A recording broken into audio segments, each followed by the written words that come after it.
Welcome to the Kaizoran experience. Over here, we're going to be talking about everything African. We're going to be having debates, discussions, entertainment, as well as learning about business, art, history, and everything in between. Cultural, tribalism, and everything. We're going to be out here debating with some really interesting stuff. So like the video, share the video, and make sure you subscribe. Make sure you subscribe. Subscribe for the best experience ever. This is the biggest channel on the Afrosphere. So come and join the team, become a Kaizoran, and join the Kaizoran Empire.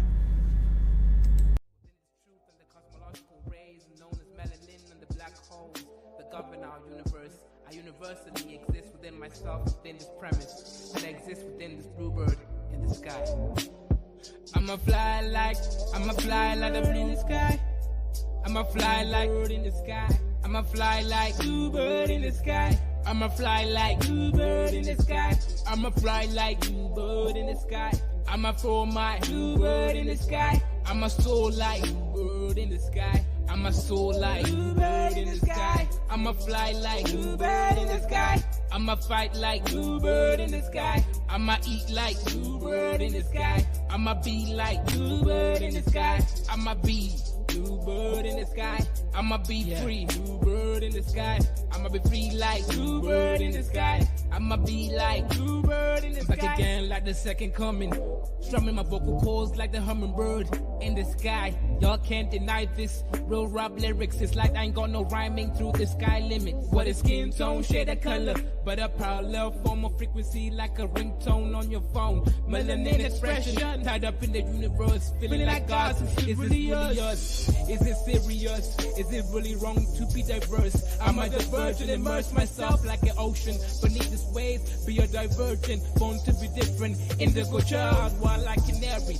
Born to be a bluebird in the sky, flying high like a bluebird in the sky. I'ma fly high, bluebird in the sky. Yeah, bluebird in the sky. I'ma fly high, bluebird in the sky. I'ma be like bluebird in the sky. I'ma be like bluebird in the sky. Everybody scream bluebird in the sky. I'ma fly high, bluebird in the sky. I'ma be like bluebird in the sky. Yeah, bluebird in the sky. Everybody, bluebird in the sky. I'ma be like bluebird in the sky.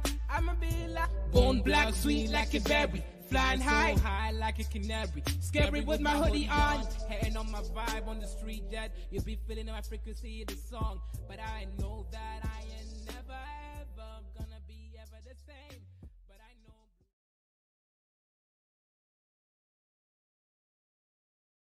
What's good? What's good, everyone? Today we're going to be analyzing O'Shea Duke Jackson's video titled "A White Man Said That Africans Should Thank Them for Colonization." I just want to make that clear. I don't think we should thank anyone. What happened. But all in all, I think there is more positives than negatives that came from it. But we'll analyze the video, and then people, if they want, will get a chance to come and explain to me why I'm wrong or why I am correct. Visited the great country of Kenya, and everybody in East Africa was talking about it. The king visited certain places where he was eating street food, and I mean, it was great seeing him there for many people who are from the great country of Kenya. But King Charles made an apology for basically being a colonial master, and he made an apology for all of the horrible things that the country of England has done on the great country of Kenya. So that clip there expresses regret, not necessarily an apology. Okay, no offense, shout out to O'Shea, but how are you going to say the brother apologized and then go on to say, well, it wasn't an apology, it was a regret, right? At least O'Shea, this is a video that you recorded at your own time. This is not a live stream that you're doing here necessarily. So yeah, making that kind of mistake. So yeah, King Charles never so-called said, I am sorry, because there are reasons, there's implications and repercussions. If he says, hey, I'm sorry for what we did, that puts them in a legal chokehold whereby the Africans, right, specifically Kenya in this case, but everyone else from the Commonwealth will start saying, well, if you've apologized and you recognize what you did was wrong and perhaps illegal, at that time, then we want retribution. We want to be paid, right? So that's why King Charles couldn't outright just say, I'm sorry, because there is legal implication if he just simply said that. What he did say, though, is I regret what happened, right? there was some, perhaps, violent nature coming from the colonial government that was too much against the Kenyan uprisings, example. And just go ahead and watch the video. But there are some people from England who are very upset that King Charles is telling Kenyans how sorry he is. Like, let's be honest, right? Because I think here's a thing sometimes where we lose perspective. Let's be realistic here.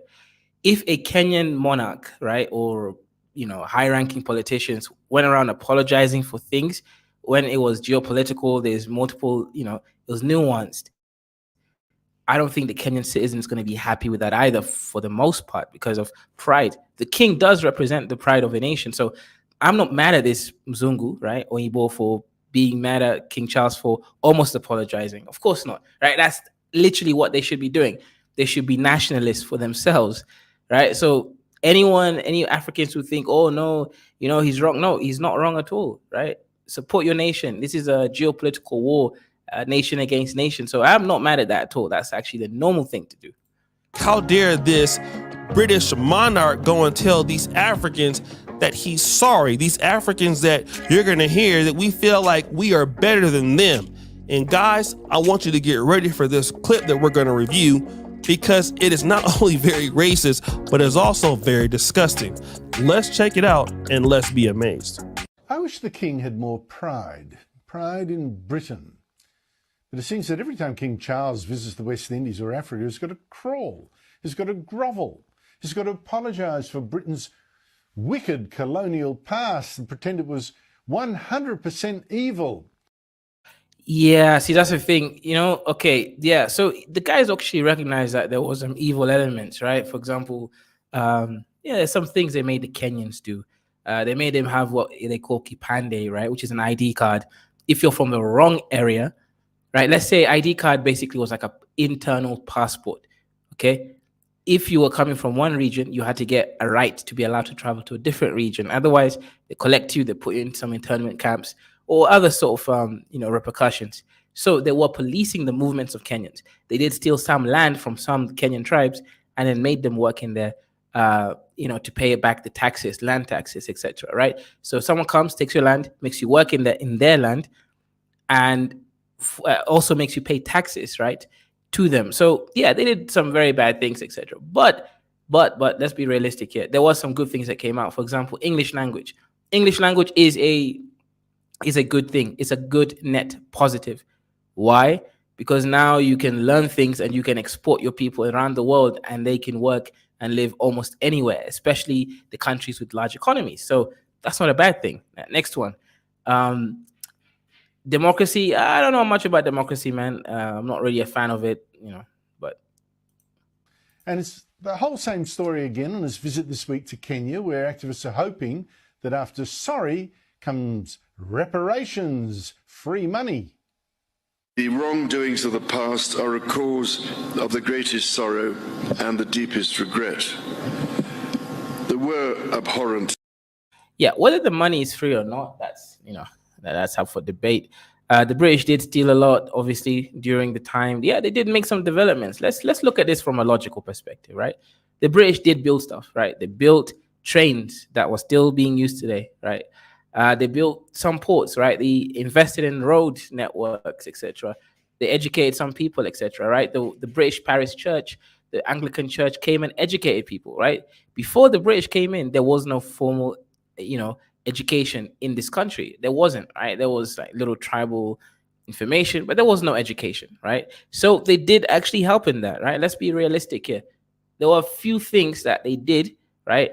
Now, you could say that they didn't do it, with the right intention. No one really cares about the intentionality here. We already know that they did some bad stuff and they were here for themselves. But the consequences of the colonialism allowed us to skyrocket from bush people all the way up to what we consider a middle income country. So I'm not going to go and, SHIT on that reality. Let's be realistic here, right? British did some bad stuff, but there was some good stuff that came from the colonialism. And that's the point that I'm going to stick to, right? You guys can call me a coon. You can say all the bad stuff, but, but the reality, the truth is the truth. Shout out to you, Alexis. Long time no see, sis. and unjustifiable acts of violence committed against Kenyans as they waged, as you said at the United Nations, a painful struggle for independence and sovereignty. And for that, there can be no excuse. Joining me from London every Wednesday is Patrick Christie, star presenter on GB News, which also, by the way, now has the fastest growing news site in Britain. It's on its way. Patrick, the King's slamming of British history in Kenya, the right thing to do, or is he letting Britain down a bit? The one thing about white people that I think that we need to Now, and guys, listen carefully to what O'Shea says. This is where O'Shea misses. The guy is interesting. I respect him for the movements he's made. He's gone to Poland, got his degree, went to Uganda, set up a multimedia network company, right? Kenganda, etc., right? And also the Pan-African dating show. So he's doing things in the real world. So I will always respect men or women that do real shit in the real world. But O'Shea's analysis, it's a toss a coin in the air. You get lucky once, or you get unlucky the other time, right?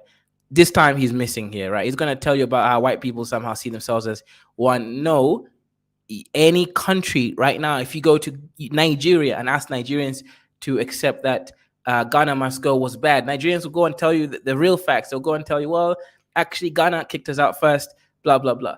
Each country has obviously pride, national pride. This is nothing to do with race at all. The fact that the British don't want to admit, certain things is because they have pride in their own nation, right? Nothing to do with race. So here's where O'Shea misses, starts bringing in race when this is just something to do with nationality and national pride. understand. They're always going to be proud of where they are from. No matter how horrific it may be, they're going to stand on that history. This is why you will go to Belgium and you're going to see King Leopold still being celebrated despite. No, this is interesting, right? O'Shea always misses. Go to Ethiopia. You're going to see statues of Menelik Zawe.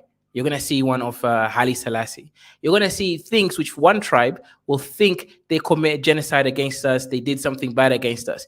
That's just human nature. Nothing to do with white. It's interesting, right? When people want to just make sure everything to do with black and white. No, human nature.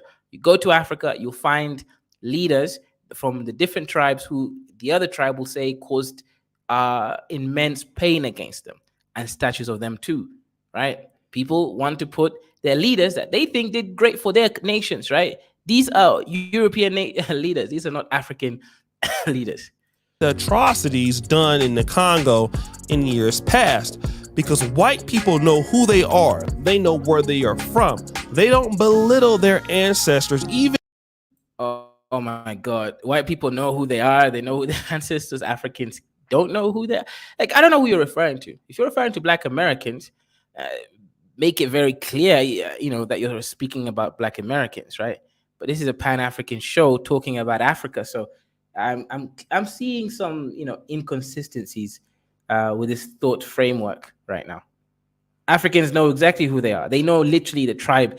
Some of them know their clan all the way back to like 7 grandfathers in generations, some of them. This is insane. What I'm listening to right now is insane. No, O'Shea, stop. You don't have to lie in order to get some Pan-African sort of, revolution or something. And that's the issue I have with Pan-Africanism, right? You ain't gonna lie to me to make me want to, see the greater ideals, right? Keep the facts correct. White people know who they are, right? Assuming Africans don't. Okay. And if they want to regret it, they're still proud of it. They're not going to trade places with Africans or anybody doing less than them. Yeah, of course, that's human nature, right? It's got nothing to do with white or black. This is literally insane, right? It's like, yeah, if I've done something bad, right, I don't want to trade my place with the person that is less than me. Of course not. Why would I? Right? I don't know what O'Shea is trying to say here. It's like, O'Shea, this is very basic stuff. Of course they don't. No one would. Nothing special about white people, right? You tell a Nigerian, against a Ghanaian or something, would they want to trade places if one of them is higher than the other? Of course not.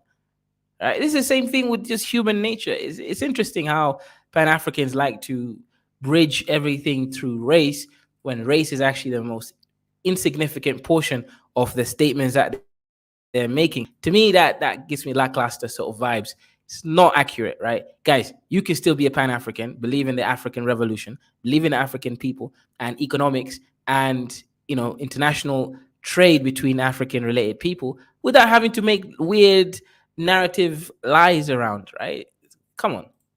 You can say they're sorry about it all day, but they never forget where they come from. Well, it's absolutely the wrong thing to do. The king is supposed to be our envoy around the world, not going around on an international apology tour. And they're trying to spin it as the king stopped short of full frontal apology. Well, that's just a technicality. That was an apology. And wait a minute. The king is not supposed to go around on a... Yeah, duh. O'Shea. Let's stop the cap, okay? If you are a monarch of a nation state, your job is to make that nation state look good by doing positive things if it's charity, or by being involved in, communicating certain ideas that the country wants to project forward. Apologizing, right, for things that you've done, it's not part of that notion. I wouldn't want my king going around apologizing to Dusties. That's the point, O'Shea. Apology tour, even if what they did to you was wrong. Now, I have this debate with African brothers all the time, and listen, they don't have an issue with interracial marriage, and they don't have an issue with, this, that, and the other. But we all saw what happened when Meghan Markle married Prince Harry, how people took it. You see, the thing about it is this: white people are different than blacks. We don't live in a world that treats blacks or Africans fairly. If that's the case, then we would have reparations for what has been done to us. We would have equality with them, but we don't.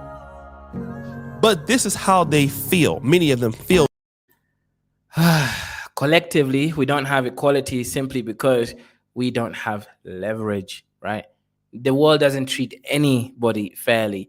The ones with power treat the ones without according to what the ones without can offer, right? It's all about trade, power, and geopolitical standing, right? The reason why you blacks and Africans, right, aren't treated whatever you think is fair is because you don't produce anything, right? You ain't got no industries, right? If you're looking for, let's say, a pressure cooker, do you think a pressure cooker is made in Kenya? No, you buy it from China. Why? Because we don't have steel technology. We can't even make steel, basic steel, right? Microchip controllers, where are they bought from? China, right? We literally don't produce anything that has value added aspects to it, right? The most value added thing we produce is poverty, right? Begging the world to give us money to feed us. That's it. The only thing we've ever, exported that has value is poverty, right? That's it. Begging, right? We've mastered begging for money. That's all. So stop this idea of the world doesn't treat us fairly. Yeah, because we're weak, right? And we want to be weak, because instead of focusing on being strong, getting money and power, you'd rather cry about why some other people did some bad stuff to us. We know this, right? We've been known this for a while. How come it hasn't changed anything on the ground? We're corrupt. Right now, if you come for the Kenyan government, do you know what they're doing? They want to make a marriage certificate $1,000, right? Listen to the madness, right? African nations, right, destroy their own economies. Kenya right now is charging people taxes for bringing personal items into the country, claiming that they want to sell it. Even if, right, they potentially want to sell it. Putting 100% tax, meaning, right, they bought something from somewhere else, right, for, let's say, $1,000, then they want to charge you another $1,000 when you bring it into the country. Just because. This is the insanity of African nations. This is why the economies can't grow. So imagine I want to industrialize the Kenyan agriculture sector. Specifically, I want to use, I want to convert banana stems into fiber, right? I want to take the banana stems, convert them into banana fibers, then process them into either mats, right? Expensive mats, weave for, hair for women, or whatever products, right, I can use it for. Guess what? I can't even buy the machine from China or Turkey, whoever makes the machine, and bring it to Kenya, because I have to pay 100% of the tax immediately as it's being imported. This is basic, simple economics, but Africans are the ones in charge of ruining their own economies, right? The machine costs, let's say, $5,000, okay, for me to industrialize and start using a resource that we have, banana stems, right, as a waste product, convert it into mats and other, string materials like weave for women, etc. I need $5,000, but that's not it. I bring it to the country. Oh, they don't put 20% tax like a normal country. They make you pay 100%. So, meaning you need a minimum of $10,000, right, for an item that should cost you ideally $5,000 to even begin business. Africans don't seem to understand how economics work. They've ruined their own economies. The African economies were stronger under Dwight Mann's rule. Kenya was one of the richer countries in the world, richer than China. Yes, the small Kenyan country had a higher GDP per capita and even GDP than China, the whole of China, right, during colonization. Even just directly after colonization, the country was still fat and flourishing. But every single time that the British left, did the Kenyans industrialize the tea market industry? No. Half of the farms are still using people to pick the tea, right? Some of them, the white-owned farms, they have machines to pick the tea. That's what industrialization means. You buy machines, you're able to do more work, right, for the less labor, and that labor can be utilized in other sectors. But no, we don't do that, right? We've added no value to the tea manufacturing industry, right? We've added no value to most things. Let me give you an example, right? Africans, right? They still make fufu the traditional way. You guys call it tradition. Nah. It ain't tradition, bro. It's the backwards way. Just recently, right? Kenyans have bought something with a Chinese made. It's called the ugali maker. Ugali is like, the Kenyan version of, pounded, starch filled products, right?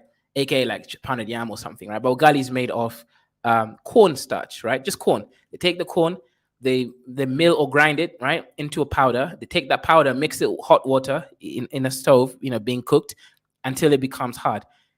The Chinaman, guess what he did? He made an ugali maker, right?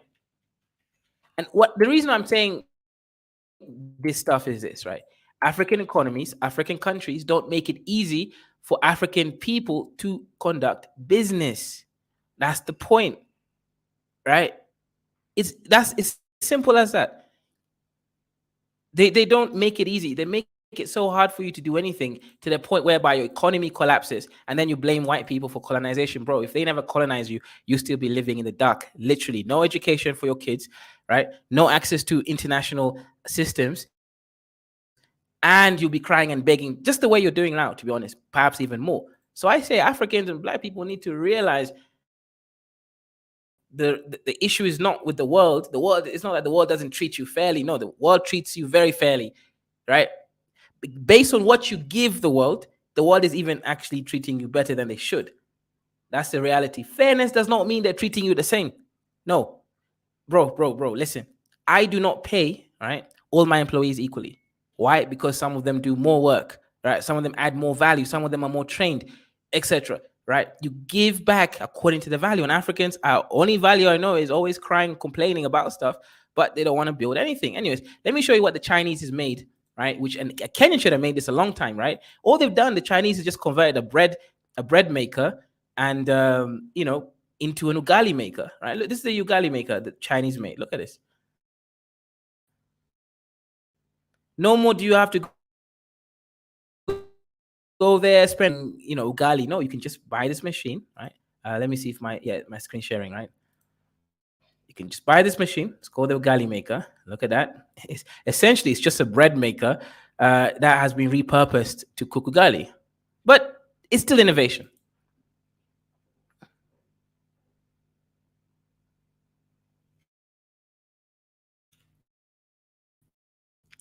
Okay, let me see if it shows you how. You see that? It has spinning rods inside so that it can make the ugali, right there. There's the spinning rods.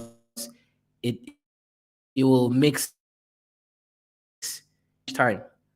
Kenyans did not make that. That was made by the Chinese. Alexis says, I am, but I don't know if I'm living as good as the ones that did the selling. Okay, maybe not the ones who did the selling, true, right? But but you're definitely living better than majority of them. That's a good point. they say. If you don't see any action behind it, this is how they feel. He's just brave enough to say it. Yeah, we've seen it time and time again from the royal family. There was a lady whose real name is Marlene Headley, who went by the name of Ngozi Fulani and then dressed in full African clobber and attended an event at Buckingham Palace. She took a great umbrage as a member of the royal household, Lady Susan Hussey, who'd been the Queen's closest confidant.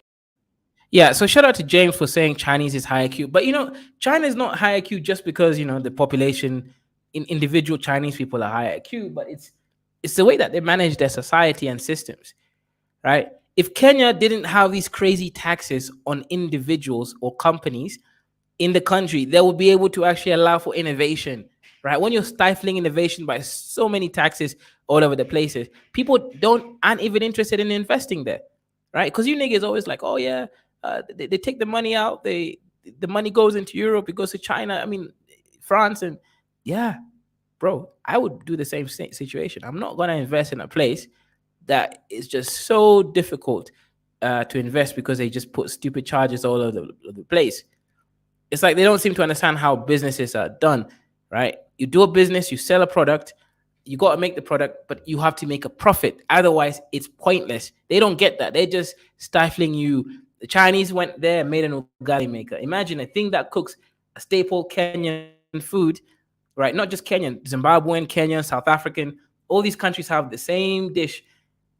The Chinese made it. And again, the Chinese didn't even have to do anything crazy. They just converted as rice cooker / bread maker, and that's it. James Colville says, Africans seem not to have a mechanical, 100%. Mind, the Chinese and Europeans have always built mechanical technology in the history from the ancient. That's a very great point, James, right? They don't know how systems work. For decades, asking her where she was really from, which might have been slightly clumsy, but also not the most ridiculous question given the circumstances. They then apologised to her, but a little bit like this, Andrew, an apology is not enough. Next. So listen, one of these people, a white person, dressed up in African wear. Now, forget the fact that Britain stole all this stuff from the Kingdom of Benin and they have it all in a museum and they've never given it back. So they're telling them.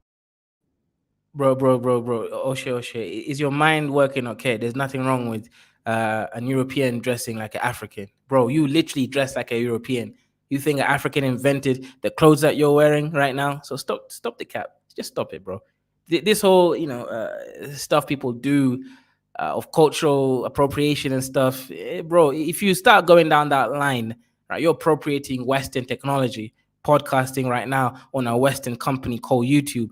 Stop the cap, man. Now you can protect your clothes by making sure people pay homage to it, right? This is clothes from the Maasai tradition, etc. This is clothes from the Fulani. This is clothes from the South Africans or the Dasmalis, right? That's called paying homage, right? But this whole idea that, oh, man, she's wearing African clothes. Bro, what the hell is going on with people, man? This is insane, right? Do you know who you are? Why are you dressed up in African garb? You're not, you are us. Now, if you tell us as blacks that, they want you to conform to be like them because they have the power. But imagine us telling each other the same thing. Hey, what are you doing? It's called hate speech when we do it, right? If you see a brother, trying to be like somebody that's over there, you will get laughed at checking somebody like that. But the whites, in this case, hey, listen, you are one of us. You're not African. You need to be on our team. But we get ridiculed as pro-blacks if we say the same thing. Next comes the handout. Next comes money. But, for the Kenyans, we have actually given them billions of pounds over the years. They are a member of the Commonwealth. In fact, £132 million investments in Kenya went there just a couple of years ago. And what they're saying is the king needs to stop apologizing because next thing you know, we got to give the money. And we've already given the money before. Now, obviously, they've already taken so much money from Kenya. They've made more than that in their colonial efforts. But you see what they're saying is we don't want to pay these guys because, look, our society as we know it is. Yeah, I don't know if that's actually true, right? That the Europeans have made way more from stealing from Kenya than they have given back. Let's be realistic here, right? Education. We're talking about modern education. Without the British, Kenyans will still be doing backward stuff, right? Herding their cows, herding their camels around, being aimless. Kenyans would be, backwards. Let's be realistic here, right? These niggas gave us education. And I, for one, I'm very grateful for that education, right? Before my grandparents, there's no real educated Kenyans, maybe one or two of them, right? Bro, education is probably the biggest thing that we gained from them. Right? We were not educated. Let's be realistic here. Right? We were just out there herding our camels, going to specific parts in Africa, right? Going to the Mursi clan, going to the certain communities. You'll see what most of us were doing. And trust me, that is a huge, huge, huge net benefit education, worth a lot more than what the Europeans took out. Let's be realistic. Crumbling. We already have Mayor of London that's not even white, and hey, we're not in the EU no more. We're not gonna go and we don't want to pay these people what they are owed, right? Even though we stole it from them or dominated them, and we've killed off their groups. We don't want to pay these people. So, King, you need to stop.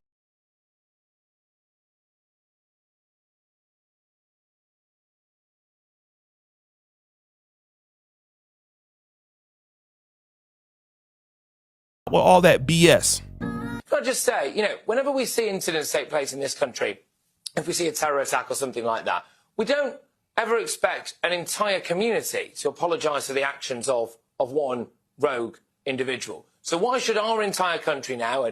Yeah, that's not true. The situation with Hamas right now in Palestine and Israel, every single time they bring up a Muslim onto discussion, ask him, do you condemn Hamas? So, yeah, that's not true. You do that sometimes. You do ask people to apologize for, on behalf of the whole community. Every British person living in it and our current serving monarch apologise for things that had nothing to do with him. So you see the argument they're using there. Well, if a terrorist does something, he's not representative of the whole entire group.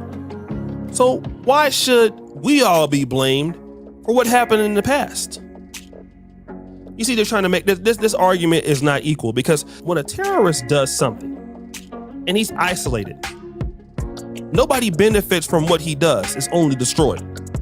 But whatever Britain did to Kenya, to Uganda, to the slave trade, that includes people like myself because they became America, all people who were white benefited from that system and what became from that system based on race. No, not based on race, bro. All people that were part of the nation state benefited. Bro, stop the cap. You think Black Americans didn't benefit from being enslaved? I'm sorry, I mean their descendants. Of course the descendants are benefiting, right? They're part of the strongest, most powerful nation, right? They don't live in poverty, right? They ain't got to walk outside of their house and start seeing a dusty sewer, open sewer just hanging out there. No, stop the cap. Black Americans definitely benefited from it. It's not a white and black thing all the time, right? Sometimes it's a concept called nation state. Anyone within a nation state will benefit when the whole nation is moving forward. Yes, some people, white people, on average, will benefit more. Yes, that is correct. But you can't just say black people and other people didn't benefit. All whites benefited around the world, which is why if he comes to Africa as a white man, he will get more respect on average more than me as a black man because of the benefits that he received from his white ancestors based on race. It's called white privilege. But he wants to say, well, this terror, it's a bad example, and he knows it. Where are our reparations from the Norman conquerors or from the Viking and their ancestors, Look, it's true. And the other thing is, couldn't he say, well, listen, there are bad things we did. There's good things we did. I mean, the intertribal slaughter, we helped to ameliorate. We gave you democracy, even if Kenyans don't always live up to it as they should. We gave you the gifts of the English language. We gave you democracy. We gave you... Yeah, that's true. They did give Kenya democracy, right? Kenyans want democratic people. There was no such thing as Kenyans, right? Let's be very, very clear, right? That region, that land was and is occupied by a vast range of different ethnic groups, some of which are different racial groups. Yes, there was no such thing as Kenya. They created what we know as Kenya, and then they did give that creation democracy. That's all facts. Now, if you value democracy, then you should be thanking them. Me personally, I don't really care much for democracy one way or another, right? I'm not gonna comment on that, right? I got no horse in that race. But when you're looking at it, right, if you're someone who values democracy, then yeah, you should definitely thank the white man for it. I don't necessarily value it, so I don't need to involve myself in that conversation. Now, what I do value is education, and they 100% gave us education. It gave us something that is priceless, right? You cannot put a price on education. Let me be really, really specific here, right? There was a country, right, which you guys commonly know as Congo, or rather the Republic of Congo. Now, that country is a very poor country right now in the sense that, it should be the richest country in the world, right? But it's actually one of the poorest in the world. Now, why do you think the difference between Kenya's trajectory, right, for example, and Congolese trajectory? Why do you think Congo never really did anything? Or rather, they just kept having failed states, failed economies, and everything? I have the answer.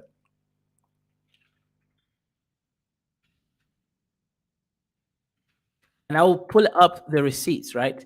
Because you guys need to really see what the reason, how these things are really connected, right? Education is the most important fact that the British gave the so-called Kenyans. And I, for one, I'm not going to go around, right, talking nonsense and saying that they didn't do some good, right? They did do some good. They did some bad. But overall, I think the good outweighs the bad. And the thing is, I'm not going to thank them, right? They is what it is, right? What happened, right? But if I'm speculating, I'll let you know for a fact that Kenya could have been like Congo or any other, SHIT whole country, if things weren't different. Now I'm gonna pull it up. Give me a second.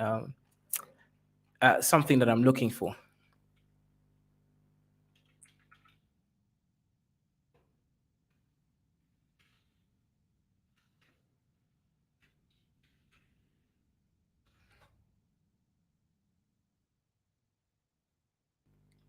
Shout out to Chuku.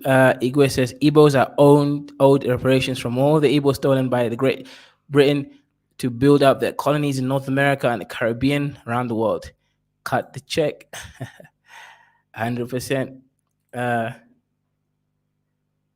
Let's see. I'm trying to find this information. Where is it?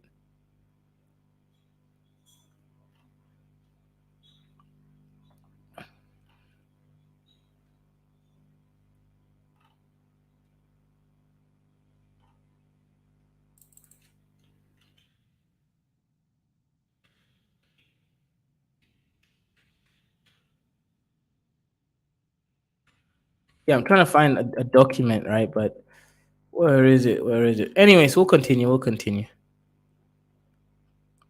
Are Anglophones generally better?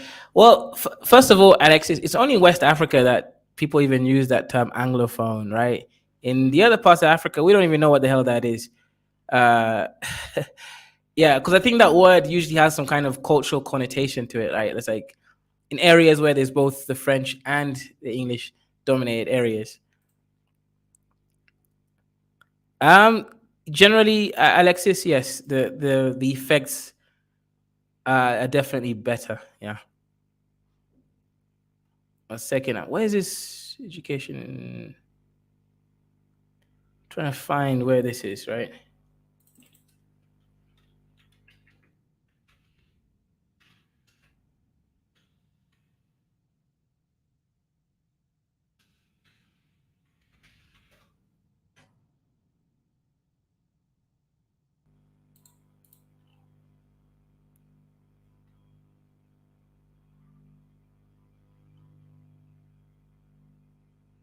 Ah, yeah, found it. I found a little bit of what I'm looking for. Right? Yes. I found something, right? Perhaps it's not everything I was looking for, but it's something. Give me a second. I'm just sharing it. I was answering a question. Why do you think Congo is the way it is? And definitely, it's not because of Dwight Man necessarily. It's actually because Dwight Man didn't put in work. the majority of enslaved African ancestors were from Congo or Angola. Kaizo, you are missing how we can leverage our history against white. No. I don't want to be out there crying and begging white man for shit, man. That is a that is not how I would rather do it, man. There's nothing about leveraging here, man. That you just want to beg and cry, man. Sure, get your reparations, but leave that out there, man. Okay, I'm still gonna find the official article later on, but look at this. Belgian Congo had only 30 university graduates in 1960. Bro. All right. Look at that.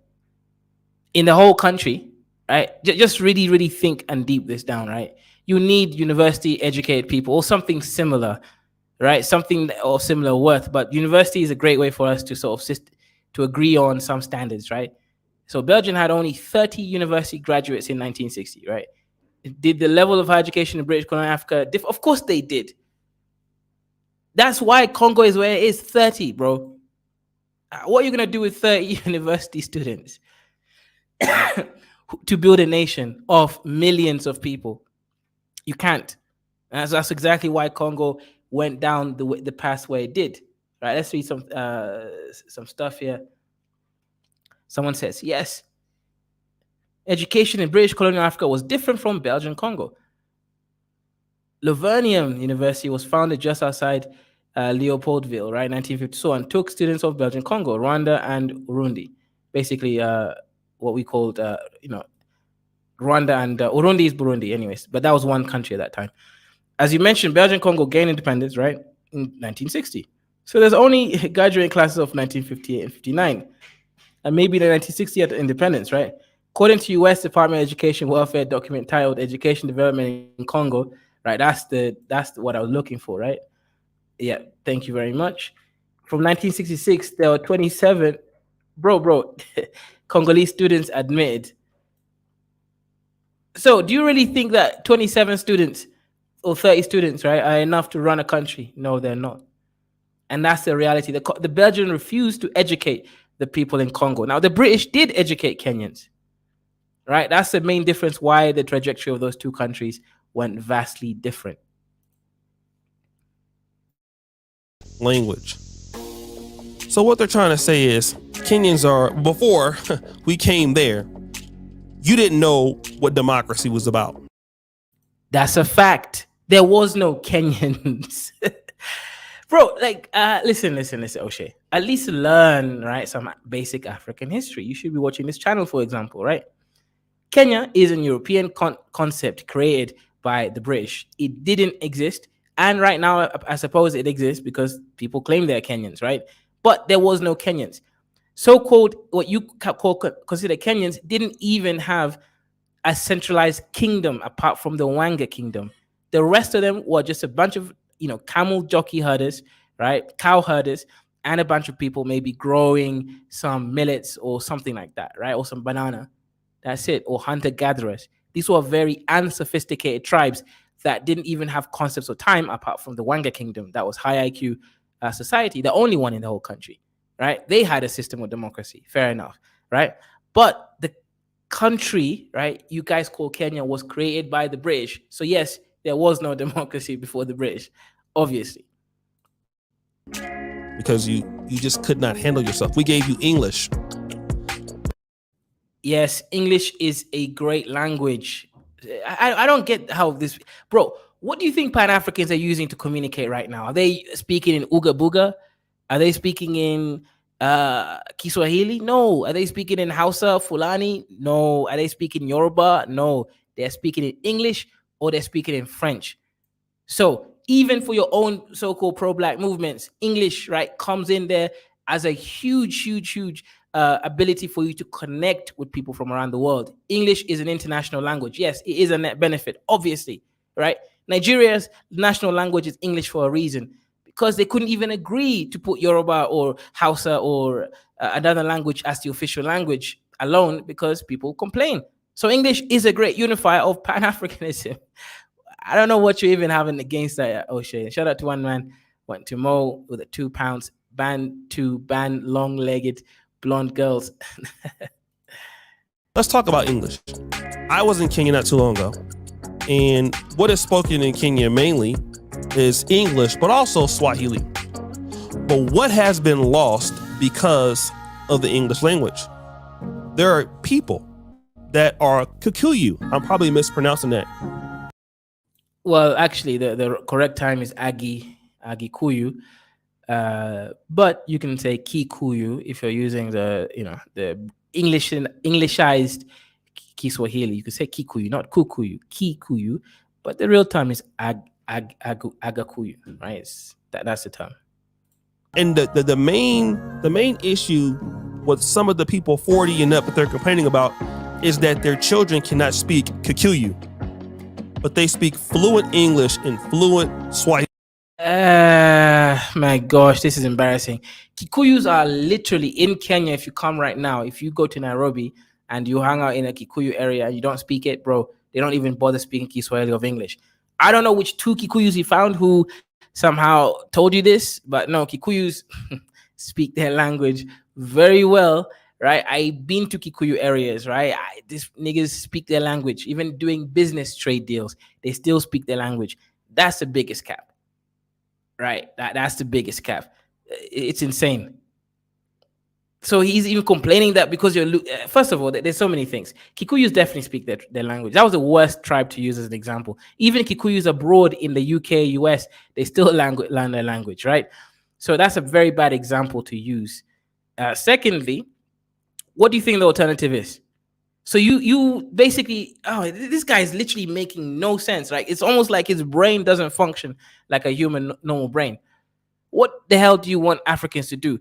If you, let's say, have better tribal proficiency, whatever that means, right? In a language that is not utilized by many people, how the hell are you going to trade? How the hell are you going to learn and be proficient in subjects like Kiswahili, English, history, culture, science, mathematics, unless you have a centralized language that can be developed and utilized by the whole nation so that you can move forward? Kiswahili is a great language for the English countries, and it was the British who made it so, right?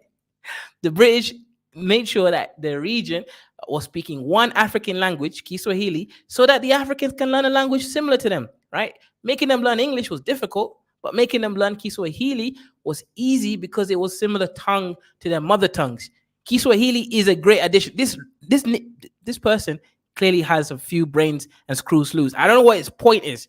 Is he trying to say Kiswahili is a bad thing now because two Kikuyus told him that they don't speak their language anymore, which again is a lie, right? Because generally speaking, Kikuyus are the most tribal people in this country. This nigga is insane, right? This is what I'm saying. You can't listen to Pan-Africans. They don't even know what they're saying. What's his point? No, let's listen again, guys, just to make sure I'm not the one who's crazy, right? Swahili. But what has been lost because you just could not handle yourself? We gave you English. Let's talk about English. I was in Kenya not too long ago, and what is spoken in Kenya mainly is English, but also Swahili. That is not true. That is not true. That is not true. Let me make this very clear. And this is what I want to make sure the Black Americans and are listening to this, right? In Nairobi, right? In big cities that don't have a specific tribal hereditary lineage in a recent time, aka areas that are mixed. People speak English and Kiswahili with each other because there's different tribes interacting. Right, that's basic, and that is how shit should be, right? I'm gonna go to Nairobi. I'm meeting someone who's a Luo, a Luya, a Kamba, a Meru, right? A Borana, Somali. I'm meeting an Indian, and I'm meeting a white person, an Arab. I'm going to utilize, right, a language that they all speak. That is how shit works in the world, because it's a mixed economy. Nairobi, they speak, guess what? English and Kiswahili for the most part. But when people are within their tribes, they still speak their tribal language, right? If you go to Mombasa, right, in the coast, guess what? Most people don't speak English on a regular. They can speak it, but they don't. They speak Kiswahili because that is their cultural language, right? That's where their language comes from. You go to a Somali region, you go to Wajir, they will be speaking Somali. For what they do know Kiswahili and English because they are taught in schools, right? But they use their language of that region to communicate. If I go to an area, right, of different people, they'll be speaking different languages, depending. That's the reality. Okay? This guy needs to stop, I don't know, being low IQ here and start saying it. English is a good thing in Kenya. Kiswahili is a great thing in the whole of East African region by giving them a centralized language that different countries can utilize. But you go to a tribal area, people will speak their tribal languages. This is just insane. I've known, God knows, man. We speak English because we were colonized by England. I agree, no African shouldn't be speaking a European language, but it's practically needed until African alternatives can be conceived. Kiswahili is perfect for Eastern region. For Africa, some people complain because it has Arabic and Persian loanwords, but it's a Bantu, Niger, Congo language. English is a good lingua franca now, but we must maintain our tribal. Yeah, chuku.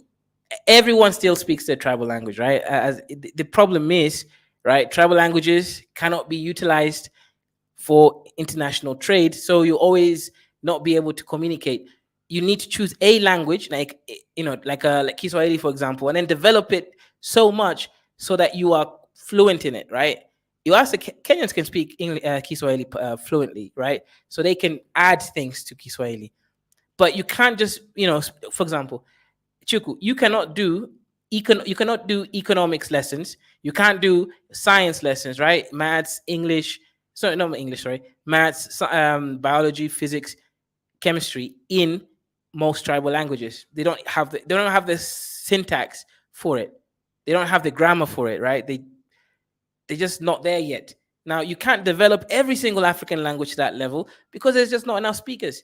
Now, languages like Hausa, Yoruba, Igbo, they can because they're big, right? But we're just talking about majority of African languages. They got a few, like 1 million people. You're not going to develop that language to be able to do perfect science in it, right? Not enough literature. It causes issues, right? You choose one or two tribal languages that you use as official language, and then that's it.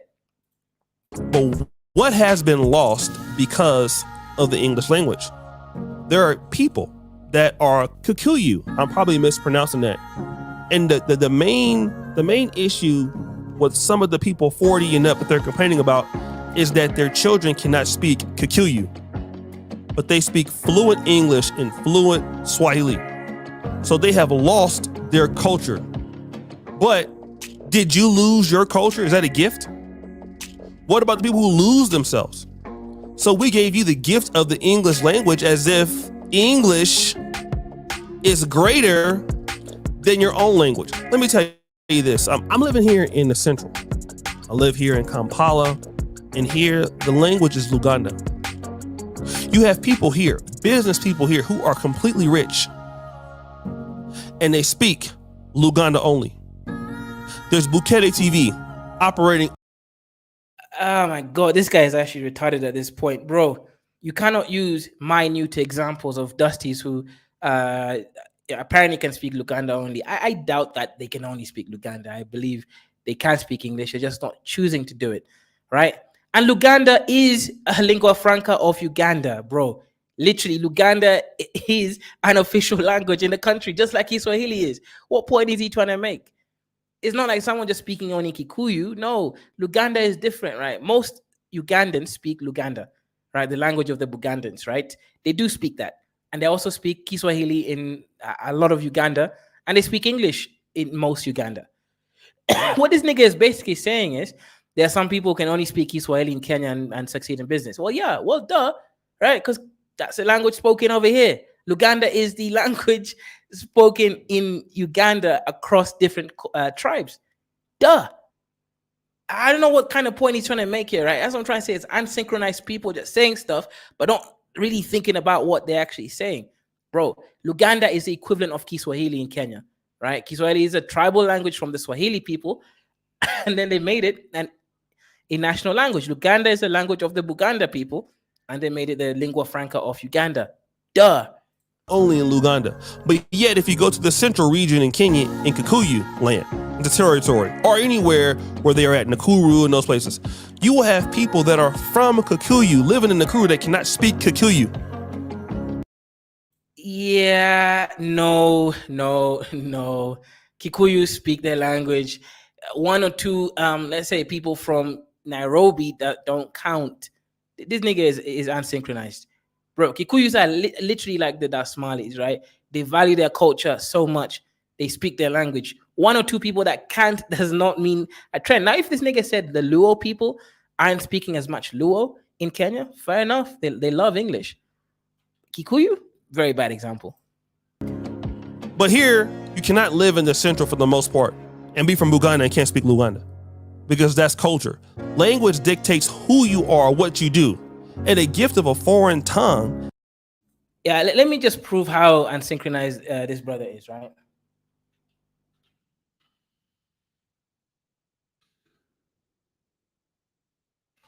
Because, trust me, this guy, I'll show you something, right?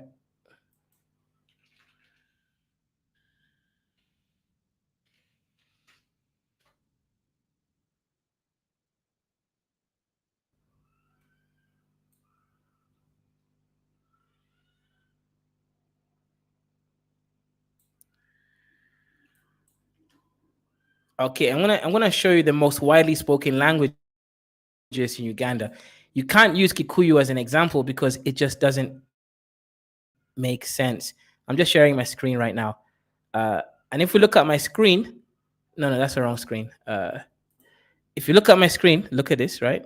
I'm sharing my screen.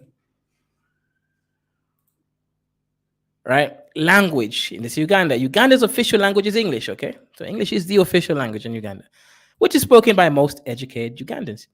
The three major indigenous language families are Bantu, Central Sudanic, and Nilotic. Swahili and Uganda. All right, look at that, guys. Swahili and Luganda are also widely spoken, aka most Ugandans can speak Luganda. Right? It's not the same thing as Kikuyu, which is a tribal language within the Kikuyu people. Luganda and Swahili has become a lingua franca of the nation in Uganda. So when these brothers out here saying, if you go to central Buganda area or something, central Uganda and Buganda region, they all speak Luganda. Well, even if you leave the central area, they'll still speak Luganda because that's a lingua franca of the nation, right? That's the unsynchronized of some Pan-Africans. You lose who you are, which is what blacks have been doing ever since they have been colonized. They have been losing who they are, and then what you tell them is they don't know democracy. No. Let's stop this, right? Because this is really annoying, guys. Okay, bro. Let's be realistic here. There's something called practicals, right? There's your feelings and your emotions, what you wish the world was, and there's something to do with how the world really is. All right, let's go through it because Pan-Africans really do annoy me a little bit, right? They're impractical people that I can't even work with. In a nation state, right? Whatever you consider that, nation state is what you guys call a country, right? A country. Let's use Kenya as an example. Kenya cannot have all the 50 different languages developed to the same level as English, and because they don't have enough speakers of those languages. There's not enough resources to develop those languages and then also enforce that they're utilized to that level and extreme. The economy, right, in let's say in a Maasai area is not the same as Nairobi, meaning even if Maasai speak their language, it will never improve to a certain level because there's not enough trade happening only between Maasais. When trade happens between multiple ethnic groups, you need a language that they can both speak so that trade occurs. And obviously, that language that you choose will develop itself, right? Kiswahili is what's utilized in Kenya, Tanzania, Uganda. Exactly. He didn't even learn Luganda. That's why I can't. Anyway, guys, the lines are open if you want to come in. Tell me why I'm right, why I'm wrong over there. I'm just saying Pan-Africans aren't really people who think through what they're saying. I believe they speak from their emotions and feelings, but they don't pass logic through it. So ultimately, I can't even respect what they're saying because it's not making sense. It's like, this is like the most basic thing. You need a lingua franca of a nation state. And that means right? You can develop that language to a high level so that new ideas come out, concepts, philosophies, right? Do you think you can philosophize in most African tribal languages? Of course not. There was concepts don't even exist in even the word concept, right? I want you tell me what your the word for concept is in your language, and don't lie to me. Don't try something that you think is similar. No, find me something that really embodies the spirit of the word concept, and then tell me in your tribal language how you say the word concept. I promise you, I'm sure, words like Yoruba, Igbo, these are large enough tribes, maybe they came across words like concept, right? But most African tribal languages don't have the words, they don't have the concepts to actually have a philosophical conversation. It just doesn't. Their words are going to be like hungry, me, food, right? That's just how it is, right? That's all they're going to be able to express. Hungry, me, food, you, come, late. Very, very simple grammatology, very simple syntax, very simple expressions, right? They're not going to be out there talking about the inverse statement of the universal grand entities of these particles. Fusion will bring out the endeavors of the universal truth of a axiomatic composition of the nature of reality. No. None of those words exist in these countries, in these languages, right? But in Kiswahili, right, it does exist. I can't speak Kiswahili, at that level, but it does. I've seen it, right? They have the words, right? Because a whole nation state like Tanzania only uses Kiswahili. They teach in Kiswahili, right? They teach math, they teach science in Kiswahili, right? Those cultures in Amharinya, right? In Ethiopia. Of course the words exist because they've developed Amharic to that level. Crenshaw Grinder says Chuku Igwe Igbos willing sold their own people to Europeans, the Osa caste, and the religious trickery of Aro Confederacy. Okay. Most of those words are Latin based, anyways. Yeah, but flexed up, right? No one cares who, where they're based from, right? The language you're using, to compare is that the fact that these countries took words and obviously made them bigger, right? Whether they're Latin, Arabic, it's really irrelevant. Point is, they do have those concepts in these languages, right? We don't have them in most African languages, right? Swahili has them, right? Not even in Amharic. Okay. Where has? I know. I'll message him. I haven't seen him I haven't spoken to him in a while. For a second. That they were savages before you came. That they did not know who they were. That's all. Wait. Nobody said they did not know who they were. O'Shea, stop being weird projections, right? Africans always knew who they were. Yes, some of them were savages before the Europeans came. And by savages, right, that is just simply meaning they didn't have very strong systems of government.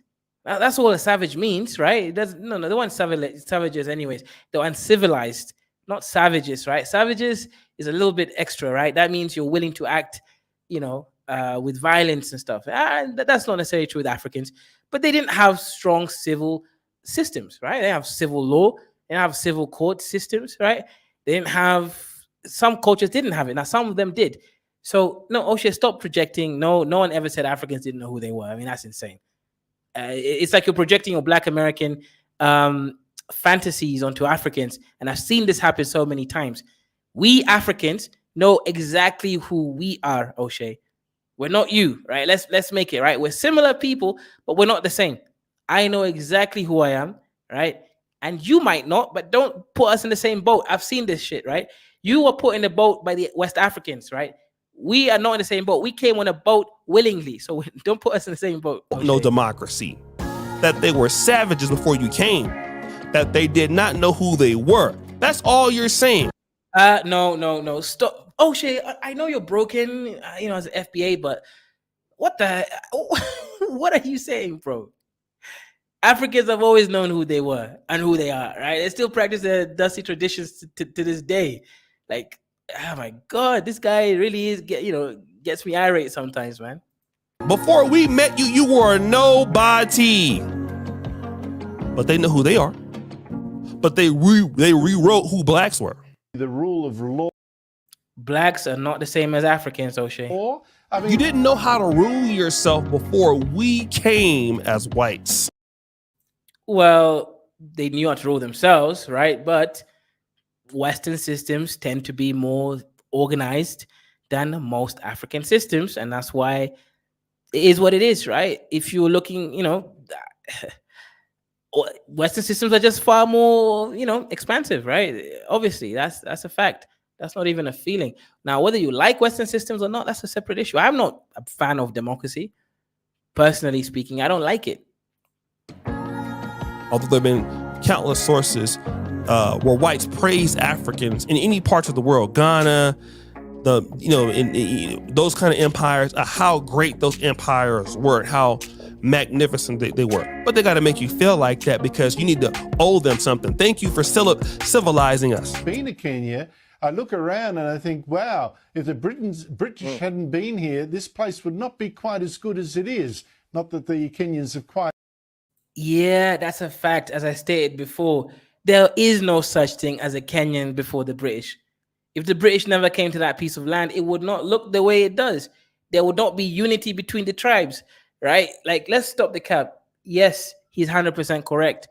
Some countries already had a nation state, right? Let me give an example. Liberia had a nation state, right? Liberia was a country before the Europeans, right? You could say it was created by America, sure, but Liberia was a country before European coming there.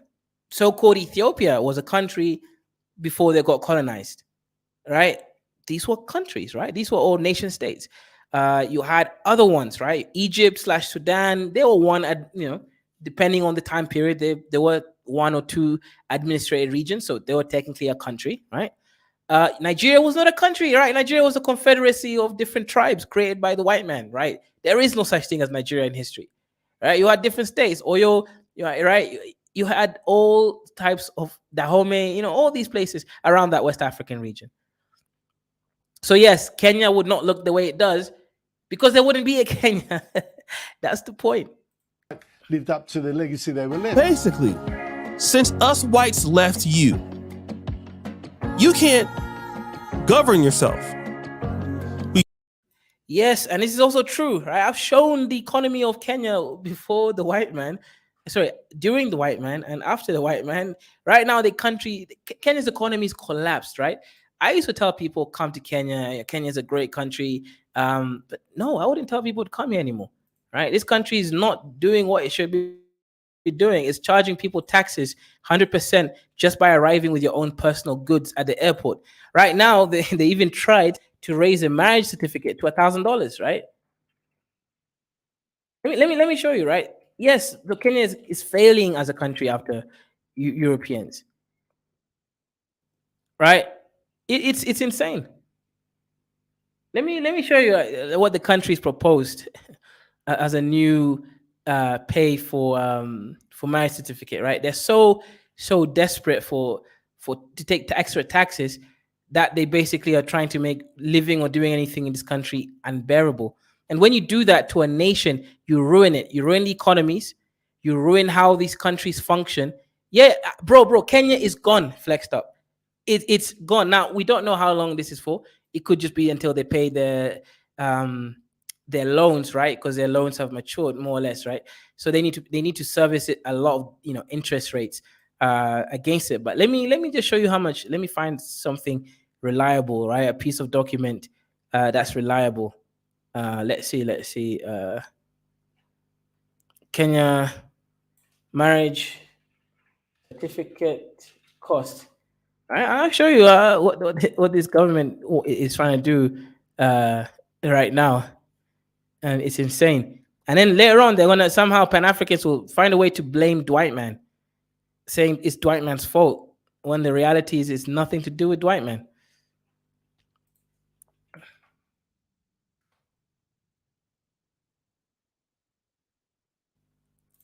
Okay, look at this, right? Look at this. Now the passport one, there's different people, right? But let me share my screen. Okay. So who's gonna get married, right, for $1,000? bro. What's the point of being married? Anyways, let me see. Right, these days are contracts that can give both spouses the same the same protections under the law. So what's the point? Okay, look at it. Nairobi, Kenya, November 14th. A second petition has been filed at Milimani High Court. That's a high court in Kenya, in Nairobi, seeking to squash a gazette notice. A gazette notice means it's an official government notice, by the way, right? Published by the Ministry of Interior, pronouncing increment on fees and levies on passports, identity cards, and marriage and death certificates. So these people are basically realize we can't get as much tax from you from a day to day on business because we can't monitor all businesses. But we know you're going to need a birth certificate. We know you're going to need an ID card. We know that some of you will need a passport, and you definitely need a birth, marriage, and death certificates. So we're going to increase. Now, again, right? Most countries will increase the fees by like 5%, 10% max. Let's see what. But Kenya is a different beast. Well, let's read this. The petitioner, Frederick B. Carey, says the publication of the Gazette notice dated 6th November was a breach of several articles of the Constitution. The aggrieved applicant, through his lawyer, Shanice, so actually an individual Kenyan had to try to sue, right? And Dan Omari, shout out to him. He's probably Kenya's best lawyer right now. He's a celebrity lawyer. Shout out to him. Told journalists at Milimani Law Court that at the hearing of the petition, they will demonstrate to the court that the ministry acted unlawfully by publishing the Gazette notice. Right? The notice basically means we've changed the laws and you're going to have to pay this moving henceforth. They said there was no public participation as required by the law before the new levies or whatever monies and fees were produced or pronounced. They said, and the increased fees from, look at this, guys, look at this, right? They said that the increase of fees from 100 shillings, 100 shillings is like 80 cents, right? 80 cents. So right now, to register a marriage was 100 shillings, right? To a 100,000 shillings. No, sorry. No, that's the ID card. No, I misread that. It's from 100 shillings to 1,000. This is for the ID. So that's 10 times more. Guys, that's not even 100%. That's 10 times more. So you expect the average Kenyan, right, who should pay up to $10, right, from $1, right, on the ID card, right? It's on the highest, and most Kenyans will not be able to afford, and more so those finishing their secondary education require the IDs for job seeking and further studies. Over two, yeah, they talk about the kids. I don't really care much about that. But as you can see, that's the insanity going on.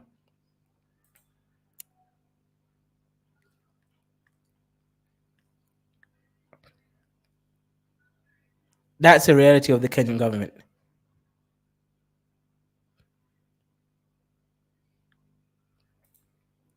Flextop says taxation schemes in Africa are terrible. Yeah, because they don't understand how companies work, how wealth is actually created. I think at the moment they just become draconian. They just want to take. Unfortunately, that's all I see.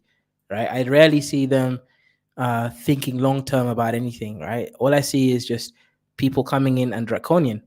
Let me just share this snippet here. Right, my certificate to cost 100,000 Kenyan shillings, which is insane.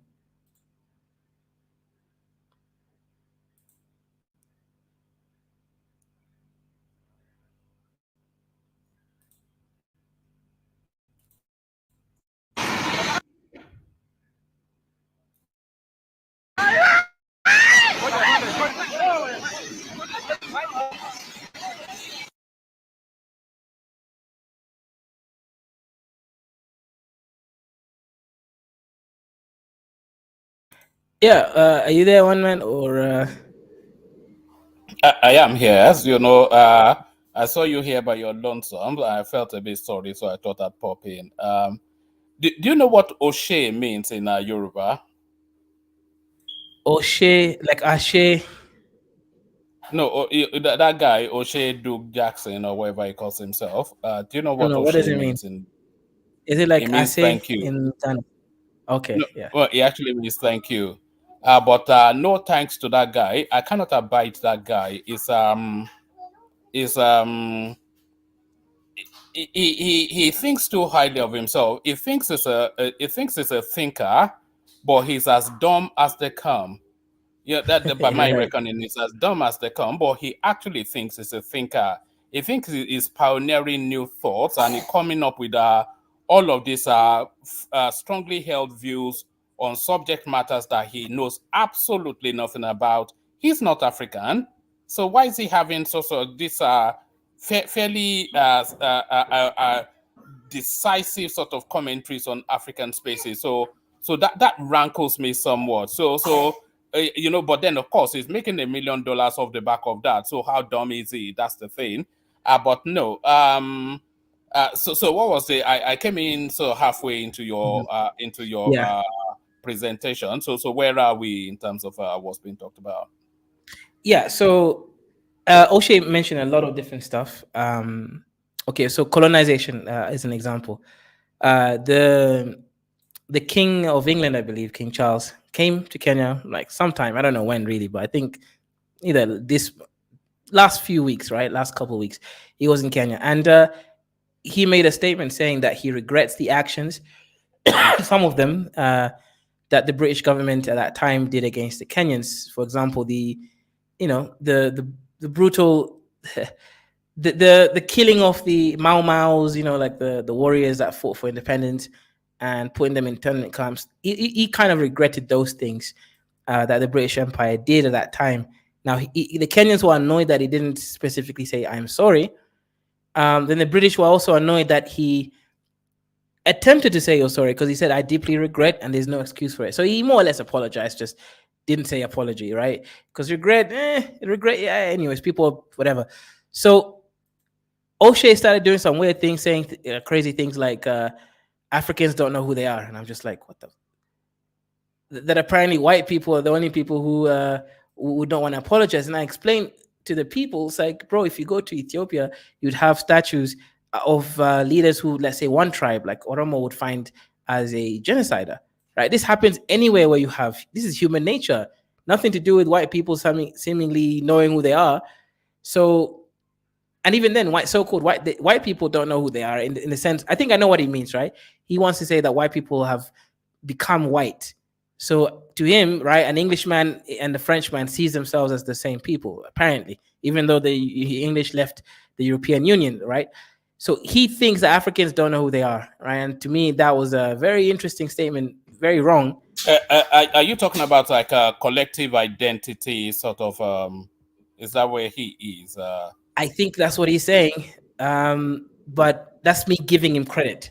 But he also saying crazy things like Africans didn't know who they were before the British. I don't know. There's a lot of unsynchronized stuff that I'm sensing from him. Yes, you see, this is the thing. When you have all these diasporic blacks, and when I'm talking about diasporic blacks, I'm not talking about some of us that hopped onto the banana boats to look for greener pastures. I'm talking about people that were forced onto those banana boats centuries ago. So the average black American, your historic black Latinos, and all of those.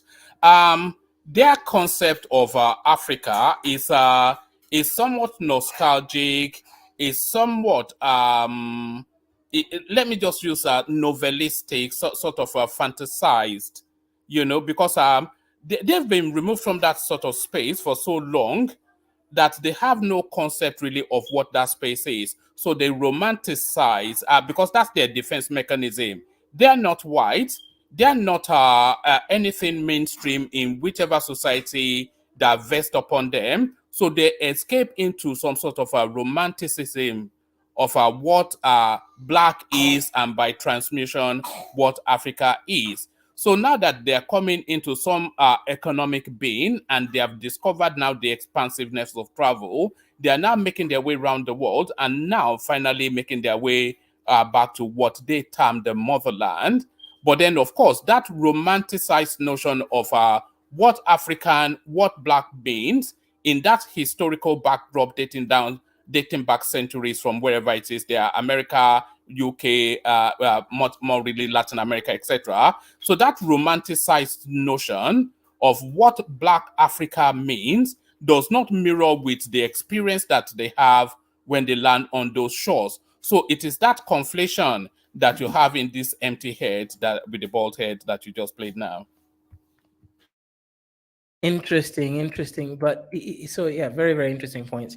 So that means then, is it impossible for Africans to reach that level of okay? Do you think that the Pan-African movement has to be led by Africans and not people like O'Shea? Necessarily, it must now. Who else can lead the back? Oh, okay, look at it. What I just said now.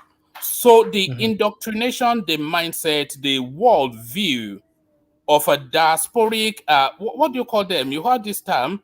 Is it HBA, historic black something? What's that term? Oh yeah, FBA, Foundation of FBA. Black So all Americans. those sort of FBA types. So let's explore their mind for a moment. These are people that have been out of the African continent 3-4 centuries, and they are now in a society shaped rather and crafted by European ideology. So it's just it's not even an argument that their orientation is affected by that. So they're essentially Europeanized blacks in an African skin.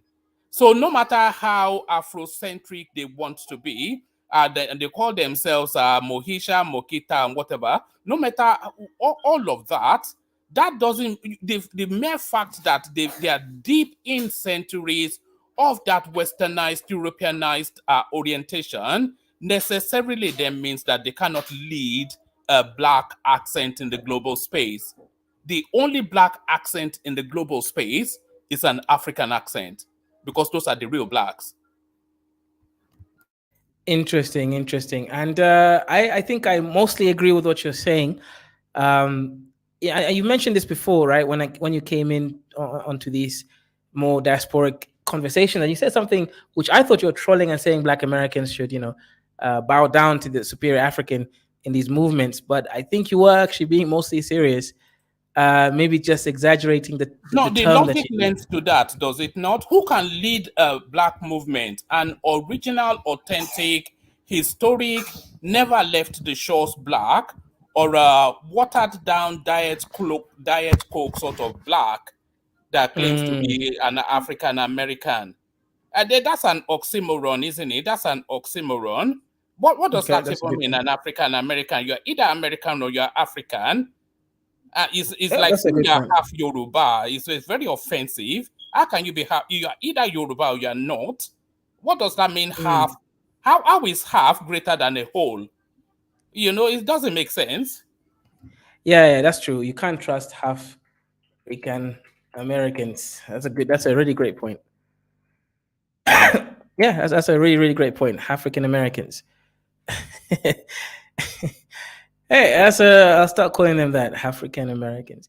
No, but shout out to African Americans. I do respect them. It's just when I see men like O'Shea saying crazy nonsense, right? Projecting as if we all have the same issues. We don't have the racism issues in Africa. We have actual economic problems that need to be fixed. We're not out here, lost and not knowing our identity. Most of us know our identity very well, actually. Too well. Kaizo, have you noticed that a conversation between migrant African black with a white person is totally different from a conversation between a historical black person from that same community, UK, America, wherever? That's a good point, actually. Do you notice the distinction? Because the African person, he doesn't have the backdrop of whatever experience that historical black has had with that community. Can you hold on? Let me. Are you all right? Let me land. He has ADHD, but go ahead, one man. So it doesn't have the historical backdrop that whatever historical black in that community has had. And we all know the historical backdrops of those blacks in those communities. So he's coming as a fully confident, highly intelligent, well-educated Yoruba man who knows exactly what is going on. And then his interaction with that white person catches him off guard because he's not used to that sort of language from a black person. But then the Yoruba man, the Kenyan man that's just come from Kenya, educated, savvy, globalized, he doesn't, you're just a person, never mind the color of your skin, you're just a John or whatever it is. If you are dumb, you are dumb, you are clever, you are clever. Your skin doesn't cover anything other than the presentation of your being. And that has always been the chasm between the migrant blacks and the historic blacks. Yeah, 100%, 100%. Really great points. Let me respond to James. He says, what if someone is half Yoruba and half Igbo? And I responded, you are what your father is. Yes, you are just but one. I object to that, though. How can you, although if the man is Yoruba, then that's all right. But I object to the woman being Yoruba. You know, we don't like our women marrying out of our, you know. Right, exactly. What if your mother is Ashanti and your father is Yoruba, but the Ashanti is considered Ashanti? No, you are what your father is, so you'll be Yoruba. That is the African tradition. Now you can pretend you're Ashanti or you want. Right? You said that. Apologies for interrupting you, and I won't do that again. But you said that, but DNA does not back what you said up, because DNA actually has it that you take more or less equal genes, equal genetics from both parentage. So you are not really what your father. You are historically, culturally what your father is, but by virtue of being, by virtue of your DNA, you are a confluence of both DNAs that mix equally. You are as much what your mother is as you are what your father is.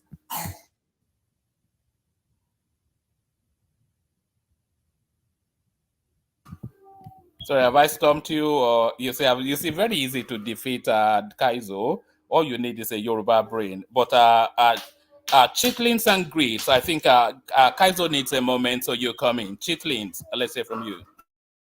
Now, keep on going. I have to look for a video, and I want you guys, what's your opinion on what this woman had to say? But keep on going, guys. Oh, all right, let me go on then whilst Kaizo is recalibrating himself. So now there's an elephant in this room, not in this in the conversational room. There's an elephant in this conversational room that we need to acknowledge at some point. And that elephant in this room is who are the lead blacks in this global community that we're in. By virtue of the Hollywood and the expansion of their media space, the Black American somewhat wants to propel himself to a space that is not equipped or suited for. They can only really be one. How can you be a Diet Coke black when full fat Coke black? Hang on. One man. They're not even Diet Coke black. They're zero Coke Zero black. Diet Coke actually has some flavor. I'm actually drinking Coke Zero right now, so they're Coke Zero black.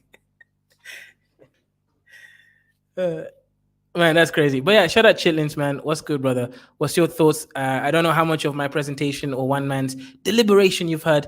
I don't know where you want to come in, but go ahead. The floor is yours for now. No, I think it's been beaten down by my logic. You know how it is when I'm in flow sometimes. The logic is just a Brooks no dissension. You know, it's the Yoruba brain, isn't it? You know, you don't even have to have an education. All you have to have is Yoruba blood in you. I firmly believe that. You know, that propels you. You know, actually, the contention, as far as a Yoruba person is concerned, his contention is both with the Jewish people and the Chinese. And that is where we feel our battle space is. So forget black, white, Our battle space for supremacy of intellect globally, we feel is with the Chinese and the Jews. And of course, you have the advantage of being Yoruba. So as we continue to evolve into what is now this global village, you will see that Yoruba supremacy coming to its full-fledged. Kaizo, back to you.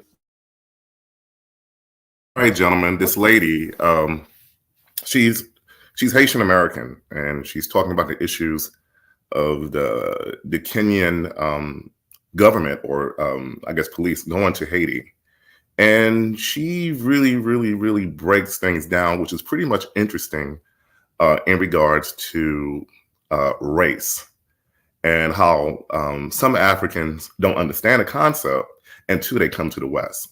This is what she have to say. This is her opinion about it. Not coming to the West is basically how the way the whole structure works.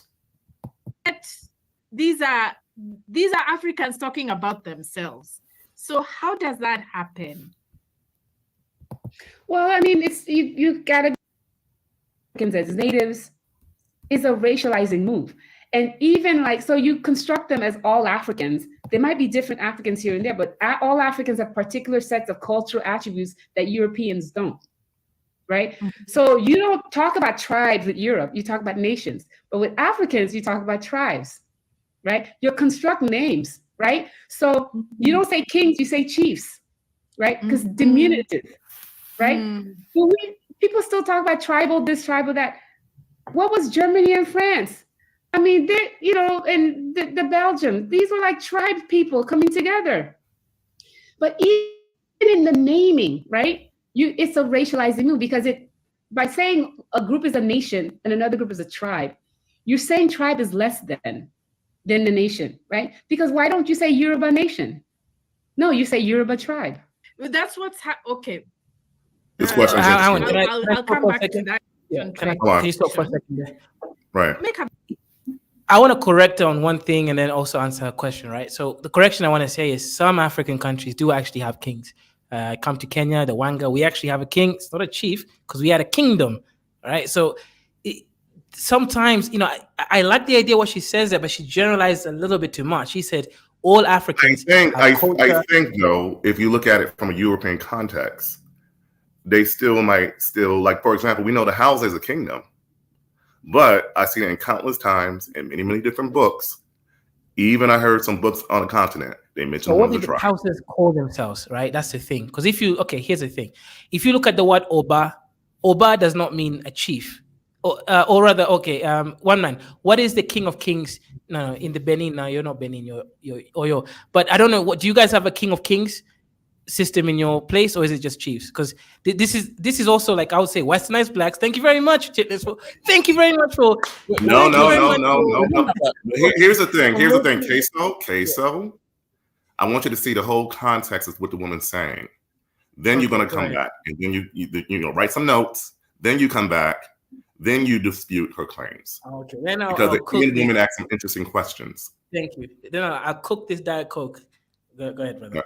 All right, go ahead. A very interesting point. Listen to the question about the way Africans don't want to see themselves as racialized in the global order, and they escape to tribe or ethnicity as a way of avoiding that conversation.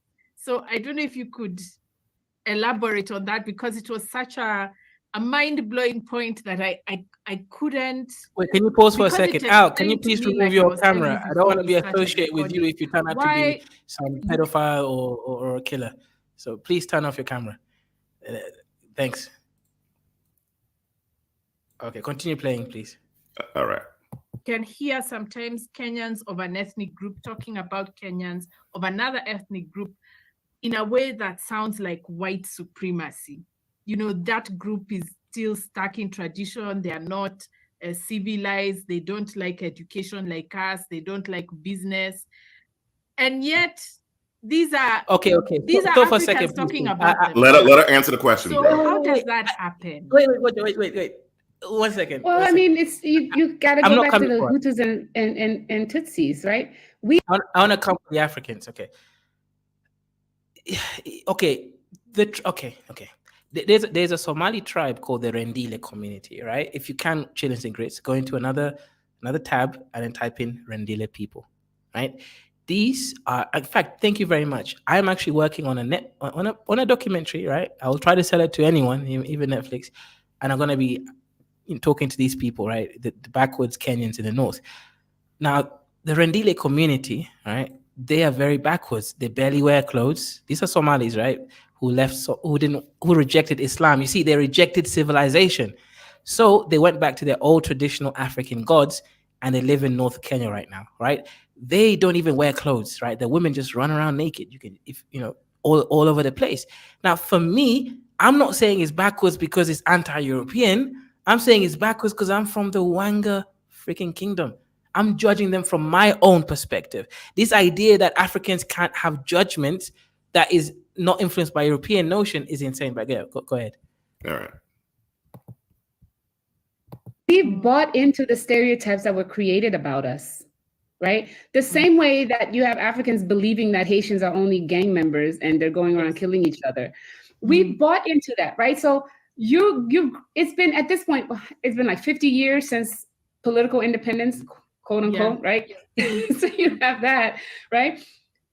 These are constructed over time and they solidify, and people then end up buying into it. And you still use the same books that the anthropologists wrote about you.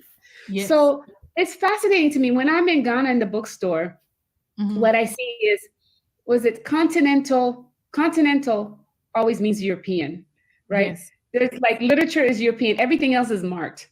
So the normalization of what Europe is we've accepted it, right? So continental food is not African food, even though I'm on the African continent. It's European food, right? It refers to classical is European classical. It's not even like local stuff, right? Yeah, because you didn't write anything. Is like, listen, okay, so stop. What you're learning in school is what the anthropologists wrote about the Luo, the Nuer, the Dinka.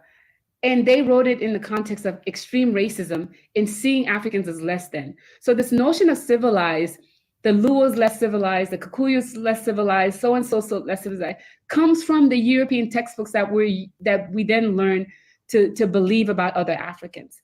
And I'm like, if we don't move outside of that, because the truth is when you leave Kenya, even within Kenya, you see that white people are treated better, lighter skinned people are treated better, non-Black people are treated better in a lot of places. There's a hierarchy in the world, no matter how rich you are in Kenya, there's a hierarchy in the world when you travel. You have to ask yourself, why is it? Is there something internally wrong? Because I think the problem is a lot of people believe that there's something internally wrong with them, as opposed to seeing how the world has been constructed in the 500 years to uphold Western European white hegemony. We want to avoid copyright stuff. So we'll analyze it first. Because it is white supremacist. When you say this tribe, so-called tribe, that word. Here's the issue that I'm seeing that Chitlin. Now, if I don't use logic and I'm hearing what she's saying, I agree with what she's saying. The problem is she's not being specific on. I don't know if you get what I'm saying. So the sentiments, the narratives that she's painting are mostly accurate, but they break down if you apply some logic to it, right? And the issue is I don't think she's aware of where these things break down. So let me give an example. In Kenya, do light-skinned people get treated better? No. Light-skinned girls might get treated better, but that's now a separate issue. That's now beauty and other issues that come with femininity. Okay. In Kenya, the biggest issue here is classism. I get treated so good because of my class, right? I speak English with a beautiful accent. I come from a rich family, etc. Class. Bro, if what she's saying, do you not think, let's say the lighter skinned Kenyan tribes would be the most powerful by definition, Chitlins? I don't think she means by light skin, particularly for Kenya, mainly outside. Like give you a perfect example. And I have not experienced that in Kenya because I didn't spend that long time in Kenya. But Guatemala, and I think Mr. O'Shea Duke Jackson. No, Guatemala is a pygmy, but go ahead. No, but still, they went to a restaurant. I don't know if it was a fancy restaurant or anything like that. Okay. But the Kenyan waiter's like saying, no, you're going to have to wait. We're going to have to let this person go through, which was a white person. Okay. And I'm hearing from several bloggers from Africa that continuing phenomenon with that. And I'm assuming that a lot of Kenyans associate white with money. Yes, that is correct. But that's not... Go ahead. From my travels, and it was kind of funny. When I went to Fiji, it was the reverse. Okay. It was kind of like I was thinking, and what Mauda Maya said, it seemed like Fijian people have more of a racial pride than certain Africans. They don't let Europeans overshadow their own people. Yeah. So Chillins, here's a difference, right? So the one thing you said there was a fact, and then the other thing you said there was a now interpretation. You mentioned pride. Kenyans, and so thank you very much for bringing this up. I will actually analyze this whole video later on. Thank you very much. Please send me the link if you can in the back chat. Kenyans don't have a bad racial ethnic pride. Kenyans have a love for money. Kenyans are a corrupt, evil spirit of capitalists. What that means is when they see a white-looking person in coming into the restaurant, and this happened to me once actually, right? I went to this club, Alchemist, which has reputation for being racist, and I saw that they were more willing to serve the white people before me. I saw it, right? I was there. However, there's a reason for it, and it's not based on the Black American sort of, or is it pride? No, it's simple. Kenyans want money, right? Kenyans will do anything for money, and white people generally spend more money than Kenyans on average, and they're just making a statistical, very bad generalization, because sometimes the Black people will be richer, like in my case, or Wodemaya and O'Shea, but it's all to do with money. Kenyans just want to make money, and that's why they treat the white person better, and then they scam him, right? Because I'll give you an example, right? If a Kenyan makes a reservation for this expensive restaurant that a Kenyan will pay like 3,000 shillings, they know that they can get double that or a little bit more from the white person, like 7,000 shillings. So it's always an economic thing, Kenya. I just want to make that clear. Like, Kenyans just want money.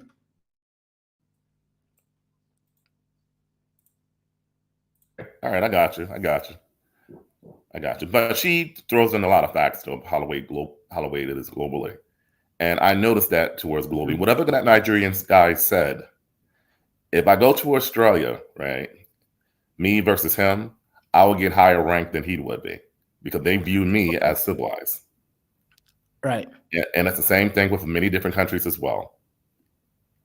Especially in places like Italy. If you tell them you're American, treatment is different. I mean, countless African Americans experience that. Places like Asia, treatment is different. Why is that? Well, because we're American. Right. We have a higher passport. Sorry. From an Australia point of view. What does that mean? You're American. What does that mean? I'm American. You're from the United States. And from Australia point of view, they see Black American soldiers all the time. And also Black Americans participated in World War II. They actually did a documentary about that in Australia. They see you how much African American soldiers. Hold on one second. Let me finish this conversation, bro. You sound defensive. How much African American soldiers contributed to Australia with Australia during World War II? And you see tons of African American soldiers, African American basketball players, college students, and all that, who's married to locals and treated very differently, but from Africans, Indonesians, Arabs, and everybody else. Forget all that. Just going with what you said. If you feel they are going to treat you better than let's use you and I just to make it simpler. You are American. I am Nigerian. I'm a Yoruba man. So if you feel that they are going to treat you better by virtue of being American, then really it's not really by virtue of being American that they might treat you better. They might treat you better by virtue of being a westernized Black, as opposed to me being an authentic Black. And if we want to unpick that, then we'll have to go down through history. So they treat you better because you're a westernized Black, and they already have an insight into your mindset because that mindset was programmed by them. But they don't have an insight into my mindset because my mindset evolved authentically from my being, from my space. So that's the distinguishing factor right there. I would say yes and no. Yes, they familiarized with us. Like I said, we pretty much helped them out during World War II, and a lot of Australians would pretty much let me know about that when I was there. Thank God for white soldiers, but also thank God for Black American soldiers as well. Like I said, they did a whole program in regards to that, and I was really surprised to see that documentary. It is what it is. Carrying that blue passport does give me certain advantages in comparison to other immigrant groups. And we know And we know in the Arab world, there is a hierarchy. I would say like this: they will listen to my opinions in Yemen before they'll listen to a Nigerian, because a lot of Nigerians who went to Yemen were pretty much asking me to sponsor them to come to the United States. No, leave the nationality and let's go to the race. And I want you to take this on Greek. Sorry, who's unmuted? Do you want to speak, Al, or do you want to mute yourself? Al. Yeah, sorry. I will cover. I'll let you cover. All right. This is my argument. So listen very carefully, Greet. This is my argument. You are American, and by virtue of being American, you claim that you are privileged, and I cannot argue too strongly against that, because you will be privileged by virtue of being American, strongest nation, wealthiest nation, at least by the contemporaneous paradigm. So there's no argument against that, but you are treated better, really solely because you are black. Not really solely because you are American, which distinguishes from you being black. Because if you were all that you are now and you are not American, you'll be treated differently. So why are you treated with privilege because you are black? You are American black. You are treated with those privileges because you are American black, especially because you are American. And what does that mean? That's essentially that space created by the European migrants that has evolved into whatever it is that is now. So you are a subsect of that European creation, which has been cultivated by that European space. So essentially, a white guy in a black skin sort of a thing, that orientation. So they don't have to have too many reasons to be concerned about you, because they know that you've already been programmed and indoctrinated. They have reasons to be concerned about me because they know I am not. And that is the distinguishing factor right there. So it's not the privilege is being American, and that Americanness is that we know the history of that backdrop. So it's not an advantage if that is what you're trying to hint at. No, it has many different advantages. You have to, the different places in the world I've been to. I'm kind of cooking right now for some family members. It is a matter. Let somebody else talk. So, Kaizo, do you know where I'm coming from? Though I know it's somewhat convoluted and nuanced what I'm saying, but I know you have the functioning to grasp it. Do you know where I'm coming from, Kaizo? Yeah, 100%, 100%. I think Crenshaw Grinder also. Yeah, it's kind of okay. So I actually agree with your point there. I think Al and Chitlins are probably going to be on the other team, right? They think everything is slightly different. Let's see what Mr. Man of Prestige thinks of this. Where do you want to come in? Yeah, thank you very much. Good morning, Kaiser. Good morning, One Man. I greet everybody. The reason why I joined, I had some of the topic, and I wanted to learn more about Kenya because I've been following different blog about Kenya, and I plan to go to Kenya. But anyway, let's stick on the topic about what one man said. And the other guy, I don't know his name. I completely agree with what he said compared to what one man said. I'm aligned with what he said. America has the privilege, even being black, you have the privilege because you're an American. So that gives you a privilege all over the world. I'm in America. No, when I travel to other countries, just presenting Americans, as an American citizen, they don't really know where I'm from, but they know I'm black and I'm an American. So that gives me a lot of privileges compared to other Africans, even other people. So I'm aligned with what he said. I just want to concur with that. One man may have a different, view. Like he said, there's some truth to that, but he didn't really give you 100% like that. That my friend said, I completely agree with him. I just want to make that point.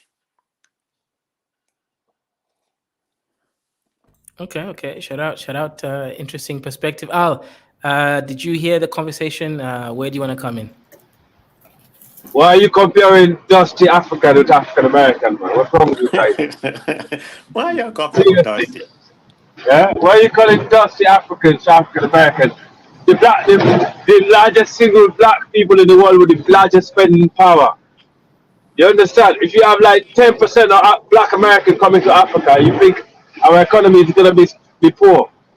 If they come to Africa and spend, like if they focus on coming to Africa on tourism alone to Kenya, within 5-10 years, the Kenyan economy will be transformed. Yeah? And one man, stop this Yoruba supremacy, man. Please, stop. Otherwise, I'm going to send that. Otherwise, I'll send that for you, you know. That is probably listening to you right now. Nah, I'm just joking. We're all great people. But the reality is, African Americans are way more educated.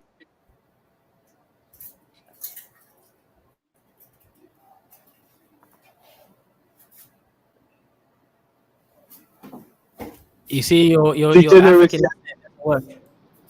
However, the Black African American do have a lot of degeneracy in the community that's holding them back. But also they have like a huge chunk of educated class, and also people that are really, really specialized in different things in the world that we actually need in the continent right now. They don't have a country that they call their own, but if they was to have one, I think they'll be more in a better advantage than us. We need to stop comparing ourselves to them. The only people I don't understand that come here that you guys entertain sometimes is those benefit fucking waiting for handout people, those dusty South Africans. They have nothing, they're poor, they live in a white man country as a poorest group. Right? The last time that was actually entertaining that South African guy talking nonsense. Yeah? South Africans actually are poorer than the other African people. South Africa don't have nothing. Yeah, the only thing they got better than African is handouts. If you look at the amount of money that an average Nigerian or average Senegambian or average black brother from the Guinea Coast have, the South African don't have that in GDP as a South African if you put the white colonial aside. So I think, Kaiser, I normally agree with you, but I think this is a wrong analysis, man. The African Americans are obviously one step ahead of us, probably even 10 steps. But they do have problem with crime, you know, they do have problem with self-hate in their community, and so on. I disagree to say that they know Africans neither, because a lot of them have high percentage of West African DNA than some Africans. Okay, interesting. So let me ask you a question then, Al, right? So do you think that, for example, do you think that the English language is a great gift to Africa? Great gift to Africa is a curse and a gift at the same time. Man, it looks like internet really isn't a great gift. It's probably made by some Fulani, the one that you're using. That's a Fulani internet. It doesn't even work. Can I answer that question? Can I answer that question from my own perspective? Yeah. Just because of the way we came around, you know, at the present, yeah, I would say it's a great gift. But when we first started, if we had been to able to incorporate one language, let's say the Swahili, let's just make it universal in Africa, that would have penetrated into the Africa, we could use it, for power. But right now, we didn't use it from the origin. So I would say it's a great gift to Africa, because that's the only means we communicate, right now among the Africa. We have so many tribes, even in Nigeria. We have, I don't know how many dialects that we have. I mean, it's so many dialects. That is the only way we can be able to communicate, because we have not been able to adopt any particular language. I mean, what are you going to adopt, Yoruba, Hausa, or Igbo? How about the other minority group? So, yeah, I will make that point that it's a great gift to Africa, because that's what has make us communicate, educated, and go to go to Western world and able to compete with them. Because if we don't have that, we won't be able to go, compete with them like in British, in America or something like that, where I am right now. So I think it has given us a long leg to be able to compete with them.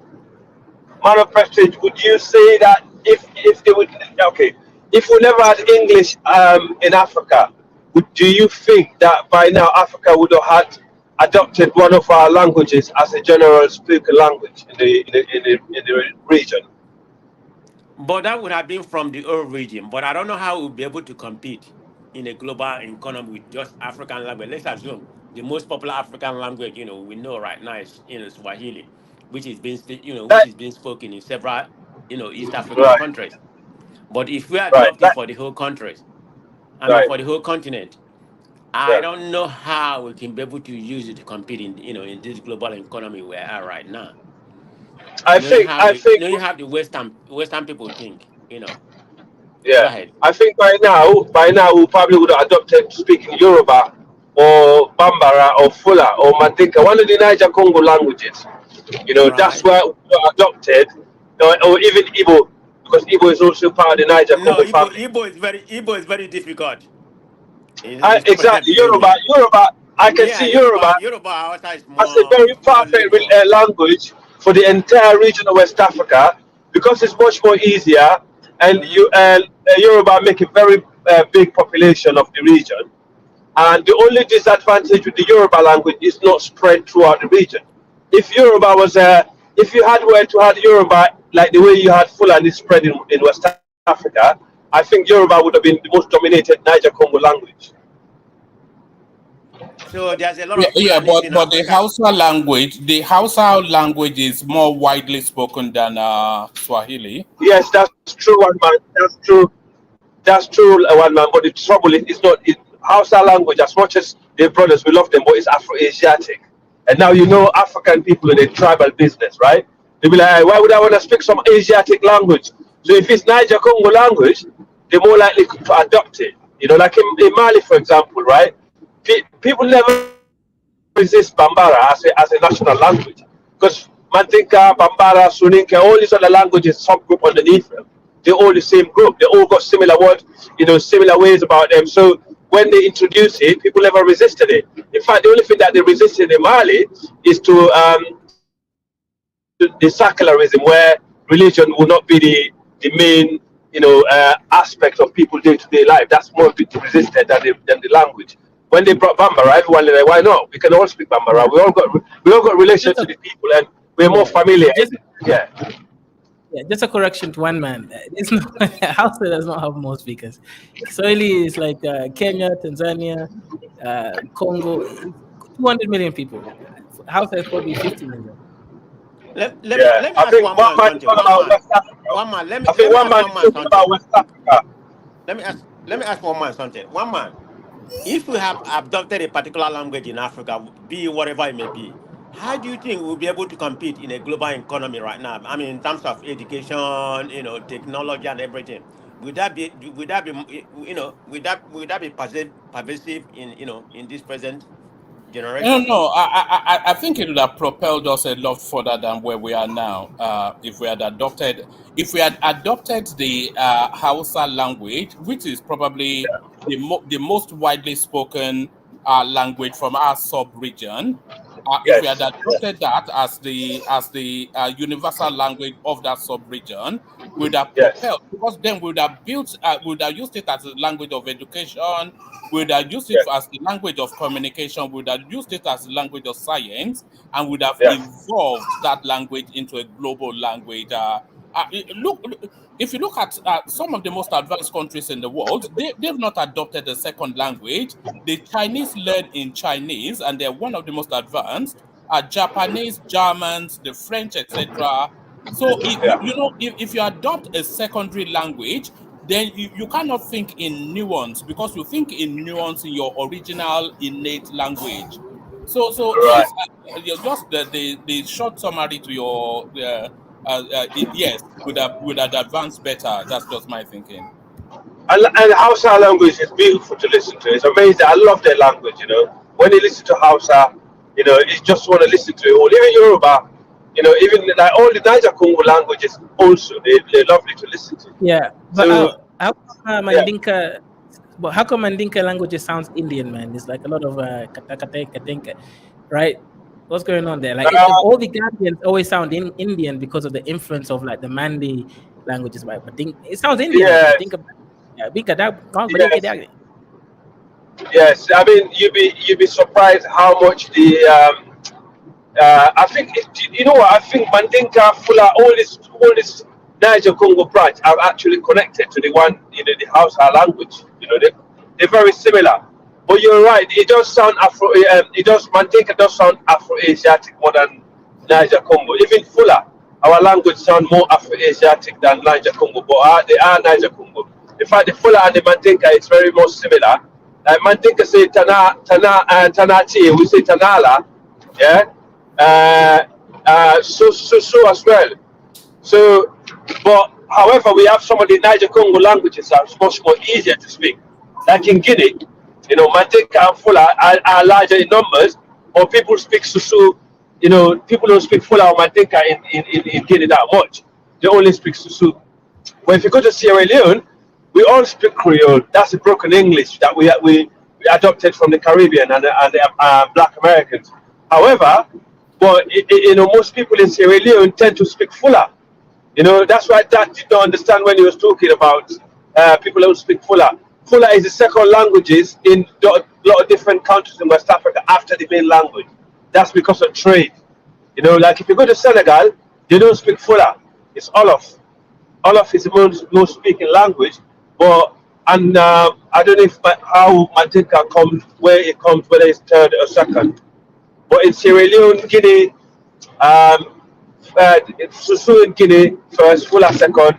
In Sierra Leone, I would say Creole. Then most people, in fact, there are so many words in Creole that we adopted from the Fula. Like to say tiki tiki, that is the Fula word. But in Sierra Leone, the Creole people say tiki tiki. That means now, like here and then kind of thing, right? So languages are especially Niger Congo. They've been brought from different languages and imported and bring it in to add it up. Go back to what Kaito is saying. Yes, you're right. Mandinka does sound a bit Afro-Asiatic. I give you that. I'm surprised you know that from someone that came from East Africa.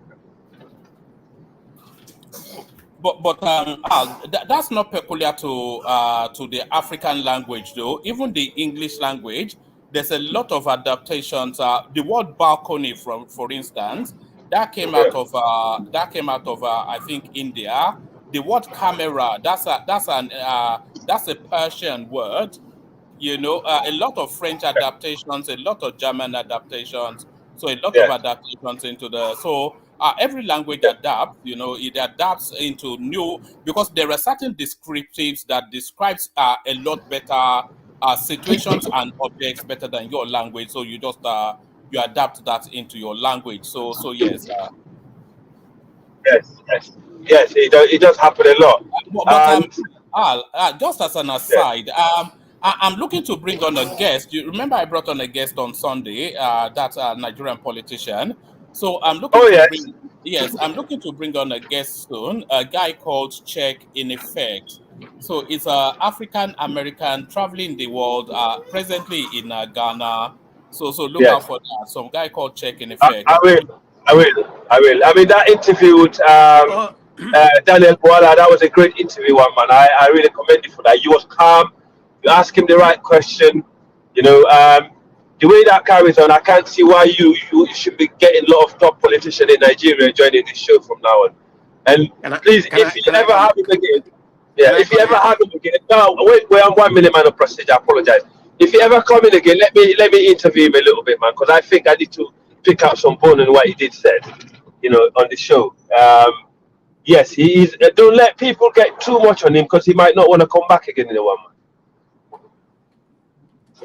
Yeah. Thank you, one man, for bringing him in. I was unable to to attend because I was involved in some other family activities. So, but I listened to the playback. Not to get into Nigerian politics on this topic. I know it's not what we are discussing, but for me, I'm just tired of Nigerian politics. Okay, so that's why I don't come all the time. I'm just giving up. Yes, but anyway, I'm looking. Sorry, Prestige. I'm looking to get on like global personalities. Like that guy that Kaizo just played the clip of him, even though I don't like him, O'Shea Duxin. Maybe I'll try and get him on.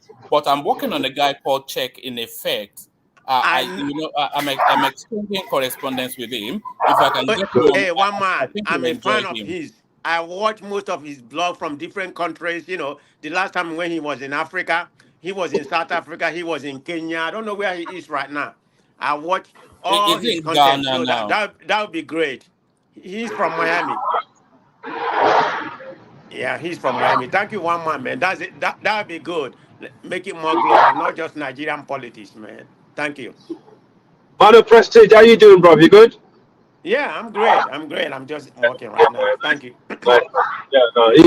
One man, you see, Man of Prestige, yeah, when I watch Dr. Damages, it's one of the most, sensible guy with less tribal sentiment in him. That's why I respect Hey, the guy, I'm just tired of Nigerian politics right now because it doesn't. Yeah, I mean, yeah, I'm giving up. I mean, I come every now and then, but I would like one man to do what he's doing right now. Introduce different guests, make it more global. Some other topic. exactly. Al, Yeah, Al, yeah, Al, do yeah. you know why? Do you know why a man of prestige is that way on damages? It's because he got his training from the one-man platform. He started with us, then they abandoned us and went tribal. He went to the clan. And No, No, no, I no, no, don't. no, no, One no, man, I no, don't. no. I don't believe That is that. I don't definitely believe true. that. One I man is don't think right. kind of I prestige is. started. He's I joking with you. He's started my joking with you, man. political journey from one man show, because I've never been in Nigerian politics long time ago. I just gave up. It's not that Right. I was never interested, but I started with his Where, where, platform. Just know that. So where are you I give from? it to the one man. Where are you from in Nigeria? You from what states? No, I'm from. Well, I grew up in Lagos, but I'm from the southeast. So, but just the Nigerian What state? politics. What state in the southeast? Oh, I'm from Imo. The recently chaos. I don't even want to talk what went on in Nigerian election because I'm in the Yeah. Imo election. Let me tell you, my But that brother. Let me Imo tell is you, a my very brother. developed state, though, isn't it? Let me tell you. I just want to make this statement. I'm not going to talk that much about Imo politics. That's probably the worst. That's probably the worst election I've seen in my lifetime because in Right. some unit, it's only about three people that vote. Yeah. But guess how much they tabulated from that unit? 300. This is what Uh, transpired in. No, I don't. It's okay. Let's get away from that. yeah, but man, the prestige, you see, man like Hope, because I've been following your politics for long. You see, man like Hope, you see, man like Umahi, they're too solid, yeah, as politicians for them to go anywhere. These guys are actually so powerful. Remember, they are Buhari right-hand men throughout Buhari regime, and they were left there in those strong position for a reason, because these guys are more likely to be the future leader, of Nigeria from that region. So they will not want to lose them now. But if the Northerners gonna have any person from the southeast rule Nigeria, it will be one of those two. It's either I Dave Umai mean, or okay. Good luck to them. I'm just tired of Nigerian politics because yeah, I we are know, I not know. we are not progressing politically. I mean, we are regressing No, because no, we well, haven't learned our lesson from what happened, in the presidential election.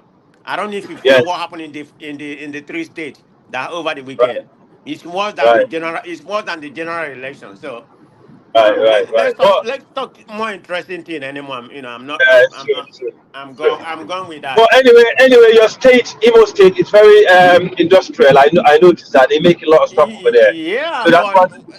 Yeah, I don't know. But anyway, yeah, it's yeah, very industrial. I mean, we have some business there. So yeah.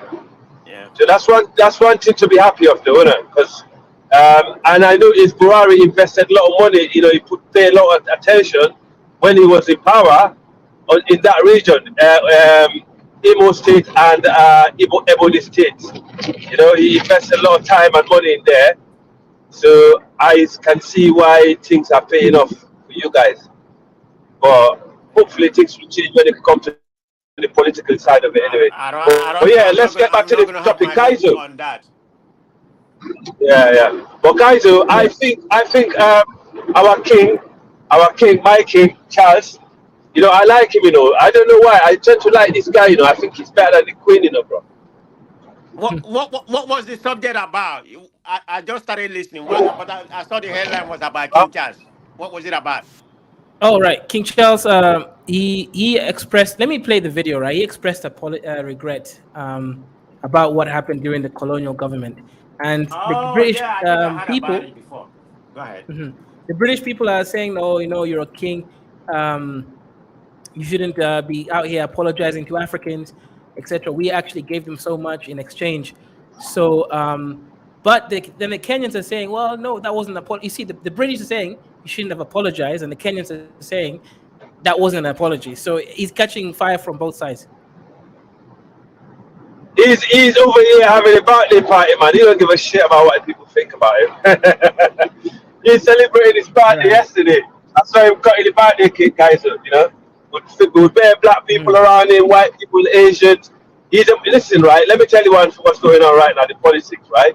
The right wing of the UK that normally tend to, really follow him. Yeah, they've gone to the extreme right. Now they have no choice but to left the royal family in the center of the political spectrum. So, and he knows these dusty Africans are the future. He knows this dusty Africa, the Chinese are over there beating out the English, taking their influence out. He knows the Russians are also walking in and taking their influence out. So he's worried. See, a lot of global countries are worried. This is what, when I was listening to you earlier, you are right? In a lot of the things that you said in the analysis. That's why I did not get involved and let you finish it, because I thought, I'm spot on. However, when you look at the leverage that we have, in terms of our mineral resources, we're not using it right. Even though we don't have material goods that we're making to sell to them, but we have the raw material to use as a leverage. Until we start using that, we're always going to get looked down on. Yeah, so Al. Yes, my brother. You're correct about the raw materials, but here's why I say we don't have leverage. We don't have leverage because we haven't systematized agreements between different African nations on trade. We've not created a trade monopoly of our resources. If we can do that, 100%, then we have leverage. But the issue is, right, if one country doesn't sell, they'll just go to another country that's going to be willing to bend backwards over them. So we need to actually create an African trade union that works. Unless we do that, that's not the issue. Yeah, very true.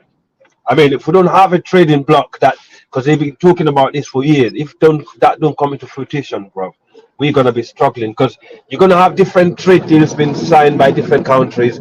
So therefore, that make us look weak, because they can treat us anyway. They can treat Kenya like shit, and if Kenya like, oh, we don't want nothing to do with you, they'll be like, all right, then F off. We're gonna go to the Nigeria. They'll give it to us. But if it's one bloc, as one united, not as people, because Africa we're different. When we say African Union, fuck the people. At the end of the day, if we don't want to unite, that's up to us. We could be villages for the rest of our life. But as long as you unite the business link, the trade routes, everything is united, then that's what we need. And it's easy to be, for us to get that done. Easy, guys. All the African Union need to do is put a law saying you're not supposed to give extraction license to any country in the world if that don't go through the African Union. So this African Union organization that are responsible for extraction can actually go to these countries and basically scrutinize their system and see how they're treating their citizens before that extraction license is granted, stuff like that. It's easily done. But I think what Tunaja always say, he believes a lot of our African leaders are in the pockets of the West. They've always been agents, of the colonial masters. So we should stop blaming the West and blame our leaders. Yep, great point, 100%. Stop blaming the West. It's about time we stop blaming our leaders. Is the first Commonwealth country charted as king. But no royal visit anywhere these days can escape addressing Britain's violent colonial past, and Kenya was among the worst. I'm happy so that he feels the shame of our situation and how they left us, said John Nedge Kam. I think he should kneel in front of us. One of the ugliest repressions in British imperial history. British soldiers killed or tortured tens of thousands of Kenyans who rebelled against having their lands taken. What we call central Kenyans, Kikuyus, Merus, those kinds of people, right? The whole country did not get brutally colonized. And it's important to say this because These people were not fighting for Kenya, right? The concept Kenya is very new. They were fighting for their own tribal people. That's why when you look at so-called Yeah. Kenyan history, a lot of it is Kikuyu history, right? These are Kikuyus Right. mostly and Kambas and Merus who are seeking for their own land to be given back to them. So it's Right. not really that they're fighting for Kenya; they were fighting for themselves. That's what people have to understand, and that's now the issue because people generalize, right? For example, us Wangas, we didn't have any land taken from us. That was not our fight, for example, right? And Kikuyus did take control. They did become the first president. They do have a lot of they have the most presidents. It's only two tribes, Kikuyus and Kalenjin, that have got into power. So when you're looking at this history, you have to look at it from tribe as well, not just nationality. All these people here talking about the pain and struggles, those are what we call central Kenyans. The rest of the Kenyans had no issue. Right. I'm not saying it's a good thing. See. I'm just giving the facts. Yeah. I never knew this guy, so, you know. I always thought this is for the Kenyan good, but now I'm glad that he's shining the light on it because I can see where everything is, how it's working over there. Yeah, because basically that there's two. The most powerful tribe is Kikuyus. They're like 20% of the nation, so there are many of them, right? They eat starchy stuff, so they can grow just fast. like Nigeria, we got the house. Just like Nigeria, we got the House of Fulani and the Yorubas, which always have been the elites and the ruling. Yeah. Mm-hmm. Then the other tribe that's got power is called the Kalenjin people. They're also quite a lot, at least 12%. They are what we call a Nilo Cushitic people. They are also a lot of them. So it's only them and Kikuyus who's ever got power. No other Kenyan tribe has. So when we talk about Kenyan history, right, I can't even include myself because my tribe is not part of any of those tribes, right? We had our own kingdom over there. We had a Wanga kingdom. We self-ruled and all that stuff. We don't even identify with Kenya until recently. So I just wanted to make that clear. Kenya is like Nigeria. It's a state. Kenya is a pet of the British colonial government, and it's grown into being something now. I'm sure people identify as Kenyans today, but there was no Kenya before the British colonial government. That's what a lot of people don't seem to understand. Just like Nigeria. Nigeria was, before the British got there, it was part of the Sokoto Caliphate that spread all the way to Cameroon and Central Africa, to the east, and to the west. It goes all the way to where you call Niger today, near Burkina, and it goes all the way. It did not go further down to where Ilorin is, and the central belt of Nigeria.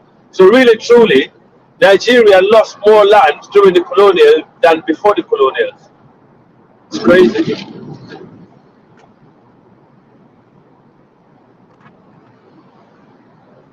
Over by Europeans in the lead up to independence. A decade ago, an out-of-court settlement provided some survivors modest payments, but the palace indicated more to say, and Charles would address that painful legacy on this trip. He did so at a state banquet. The wrongdoings of the past are a cause of the greatest sorrow and the deepest regret. There were abhorrent and unjustifiable acts of violence committed against Kenyans. But regret without an apology fell very short of what many demanded. An apology is more important than regret because when you apologize, you actually acknowledge that these violations actually occurred. That kind of helps bring closure for victims. As Prince, Charles faced similar criticism in Canada, acknowledging the harm caused by residential schools, but not saying sorry on behalf of the Crown. This professor says money is more important than an apology. I'm not sure what an apology could mean. Generally, this guy is interesting, Kehinde, right? He's a Pan-African, pro-Black, PhD professor kind of guy. I don't really agree with everything he says, but he's 100% right. Money matters, bro. I don't care if the king apologizes to me if my land is still not my land, right? Reparations should always be the case. I don't care whether they acknowledge it or not. Are they going to give me back my land or not? Again, my land was never taken, right? But I'm embodying myself as if I'm a Central Kenyan. If I'm a Central Kenyan, my land is being used today by Unilever, which is a British conglomeration company that spreads around all of Africa, owning so much different things. I would tell the Unilever, you have 20 years to leave that land or repatriate me slowly into that land. this apology stuff, I just don't. Yeah, I agree with Kahinde right now. Reparations, if it doesn't come with repair, and it's just empty words. But this visit is also about looking forward. As The several UK Commonwealth has countries left are what we call as a European Union market, right? The European Economic Area, that's what they call it, right?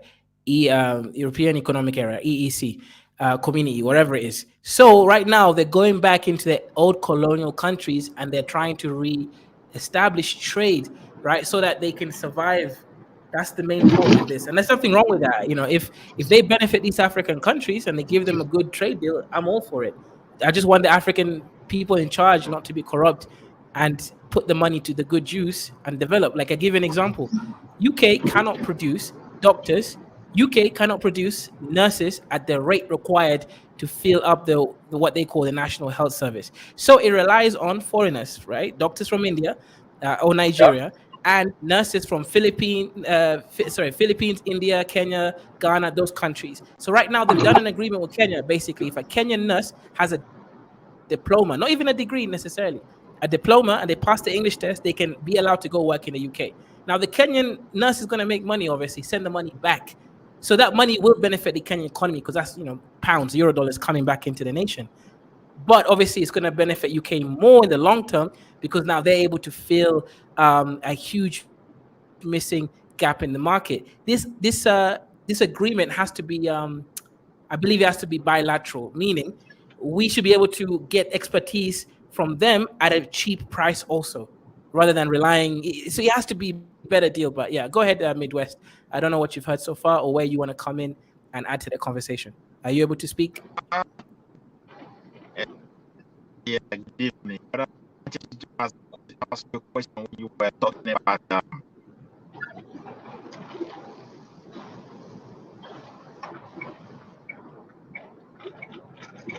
Sorry, can you ask the question?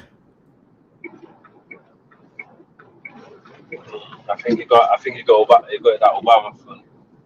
Oh, I think he's using Edo internet. The man from the great Edo Empire, Benin Empire. Is that Edo? Edo is Benin, isn't it? Benin Empire, right? Yeah, that's it. Well, yeah, Kaizo, Yeah, you know that one is gone. You know, the Home Secretary is gone. You know, now we got that. Now it's my brother that replaced her. Yeah, I saw they sacked her, right? Like they want to put her into a new job, like. But she's been saying crazy things. That's why, and doing like putting homeless people away and like literally taking their tents and then crushing it. I was like, what the hell's going on here, man? The UK is stealing homeless people's homes, right? Their tents, and then just burning it or like crushing it. That's I crazy. know why I don't understand this. Yeah, the most cruel people in the UK and the most hostile politicians in the UK happen to be East African Indians. They call themselves East Africans, right? What is going on in East Africa that making these people come here and side with the most racist, even the most racist white man don't agree with them? There's actually an answer to your question. So East African Indians, right? These are from specific tribes. One of them is the Gujaratis. Gujaratis are actually part of the Brahman class, the highest class under the Hindu caste system. So that's exactly why they're the most racist. These people are the highest class of Hindu caste system called the Brahmins. So Gujis are the majority of the Indians in Kenya and East Africa. Yes, and Kaizo, you're so right, because she's Hindu, and most of them are Hindu. All of them, in fact, are Hindu. I don't know any Sikh politician that's actually in the Conservative Party. Most of them are either in Labour and the Muslim Indians, which I think they're one of the soundest Muslim I ever met. Most of them are in the Labour Party, but for some reason the Hindu Indians are in the Tory government, and they always class themselves as they call themselves East African. They don't call themselves Indians, and they happen to be the most cruel people towards black people in the West. And I don't know if there's something that can be done from the East African continent to call these people aside and say, hey, we accepted you here as one of ours, but when we look outside, what your people are doing is not right. You know, you need to bring that Idi Amin alarm bell again to them and say, dang, dang, dang, dang, dang. Hang on, hold on, what's going on here? It's not about racism or anything, or we don't want them in our continent. But if they're going to claim to be one of us, they should start looking at us like one of theirs. Yeah. I mean, I genuinely, okay. I see you have been captured by the. Everything is going according to plan. Shout out to you. Now, you are correct there, right? Like, generally speaking, right? But basically, Gujaratis, a lot of them, the ones that came into Kenya, Uganda, Tanzania, these are Brahmin class. And let me just see if I can show you like a, Hindu caste system, right? Hindu caste system. Because the ones that went to the Caribbean are less racist because they were not actually from these higher class systems, right? Let me see if I can find something to share, something that shows the caste system, very easily and direct. I don't want to, make you guys read. I know niggas can't read, right? So yeah. I found one, right? It's Wikipedia. I know you guys are gonna come for me saying, "Oh, Kaizo, Wikipedia scholar, right? Wikipedia is great." So never come for Wikipedia. Wikipedia is definitely no, stream is not done yet, Zulia. Don't worry. Let's see. So you can't come in and call in if you don't like Indians. I know you don't love. Actually, no, you respect the Indians, which makes me think you might be partially Indian, to be honest, right? You do respect Indians. You're seeing how much they're doing around the world, etc. I think I'm the one who doesn't give them so much respect over there.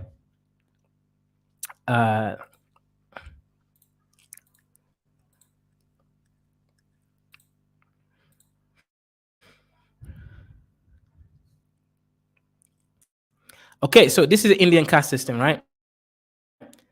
In the Hinduism, that's their main religion that they follow, I guess. Verma, meaning type, order, class, right? That's what Varna. It's called Varna. Are a framework for grouping people into classes.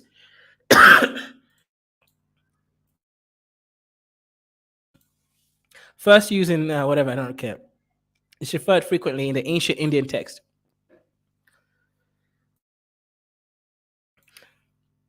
There are 4 classes, right? The Brahmins, right? That's the highest class. These are priestly people, right?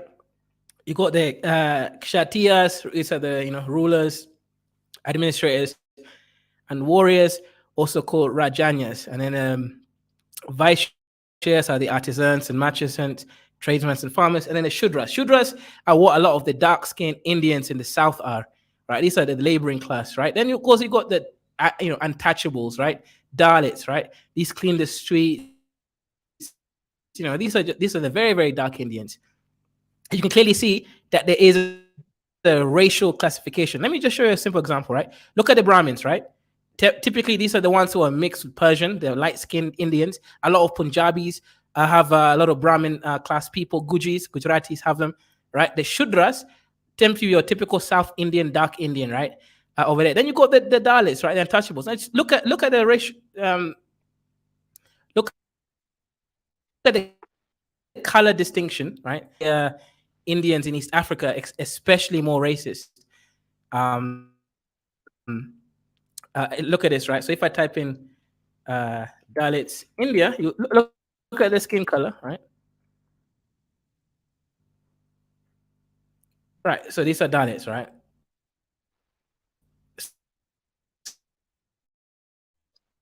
Skin color, as you can see, generally, but these are dark-skinned people. Generally speaking, these are dark-skinned people. Maybe I'll download the image so it's easier.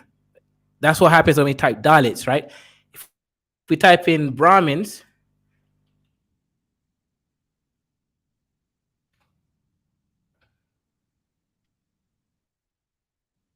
as you can see, generally speaking, right, these are much lighter people. These are Gujaratis, right? And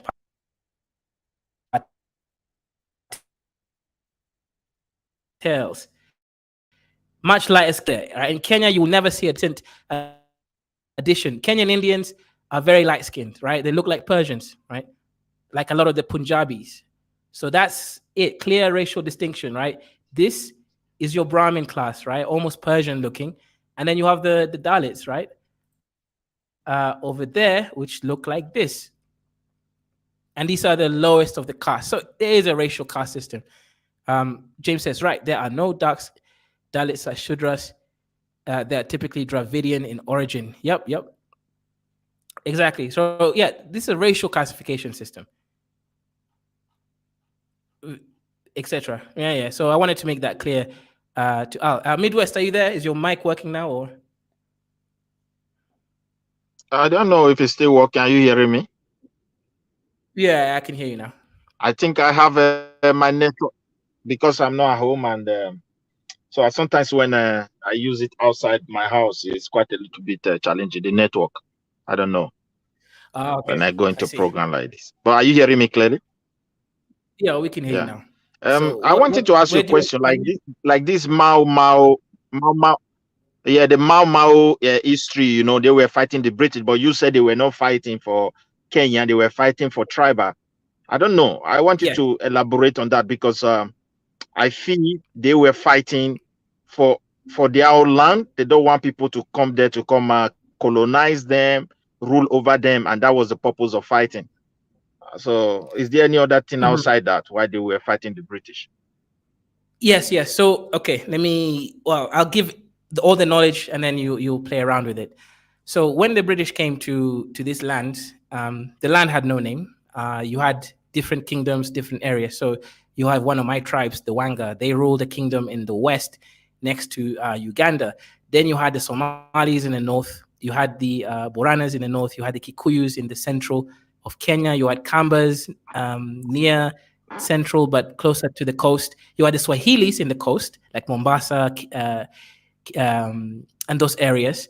You had different tribes ruling their own areas, but there was no country called Kenya at all. There wasn't even a large landmass with the same identity. All these people are even racially different for the most part. Like a Luo is a Nilot, a Kikuyu apparently is a Bantu, but he's actually admixed, right? And Somali is an Arab, etc. You had different types of people.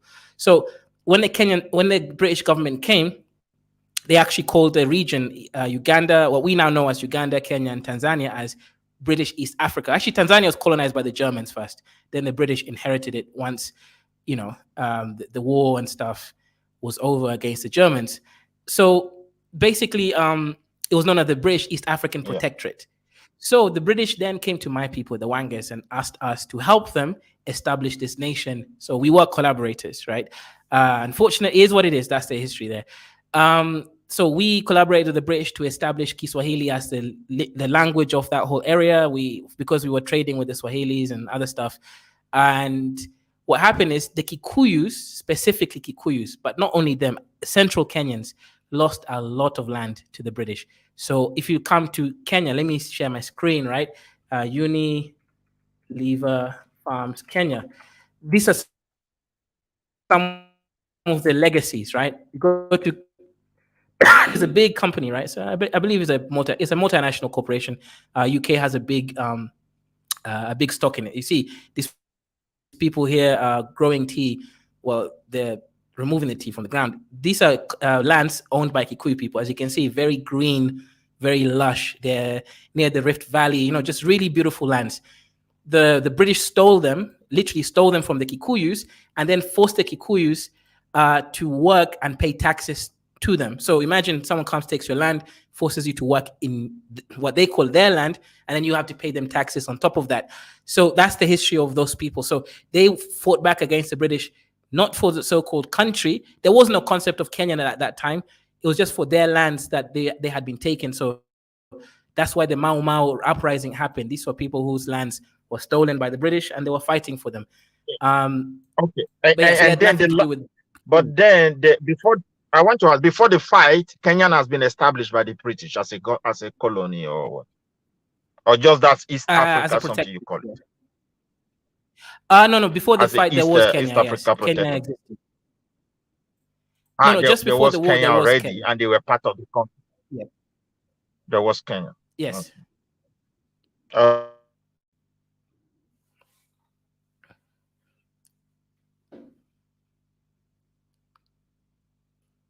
I think your connection is going off.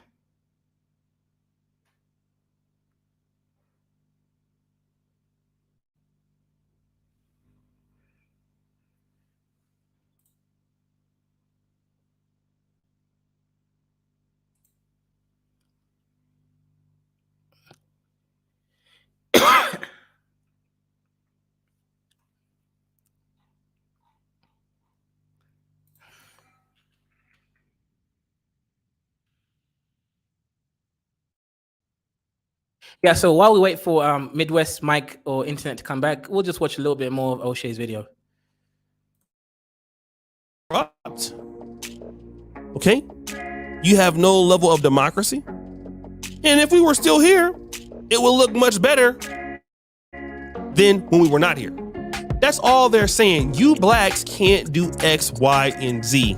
So really, what do we need to apologize? And all of these are ad hominems to the argument, because the reason why they are where they are partly is because of you in a negative way. Now, we all know that we could do better as a group to encourage each other, but that's what they are saying. And so many people have friends like this that are from another community that are, unfortunately, I would say some of these people European, and this kind of conversation doesn't come out until they get mad at you as blacks. Now, I'm thankful for him for at least being honest about it, but this comes out after something happens. You finally figure out how they feel. Yeah, exactly. But also, if it hadn't have been us, it would have been someone else. I mean, the French were at it, the Portuguese were at it, the Spanish were at it, everyone was at it, okay? So if it's not us, it would be somebody else, which is an example of, hey, if we wouldn't have mistreated you and ruined your life, it would have been somebody else doing it. Okay, so if it wasn't the Brits that had gone in there at that particular moment in time, it would have been somebody else. And I don't see these other countries queuing up to apologise either. But it just ties into something else that's really going on in this country as well, which is, you know what kids are going to be taught in school today, don't you? That our king has gone abroad to Kenya and apologised for our past, which gives teachers another excuse to teach youngsters in this country now that Britain's past is terrible and that we were an evil force around the world. I mean, I've always said this, and I always will, that the world has been very lucky to have Britain, actually, and at times it has been a gift to the world. Yes, there were historic wrongs. Yes, there have been things that have gone wrong because things were different. Times were different back then. That's not to excuse them, but we shouldn't be apologising for those things now. No.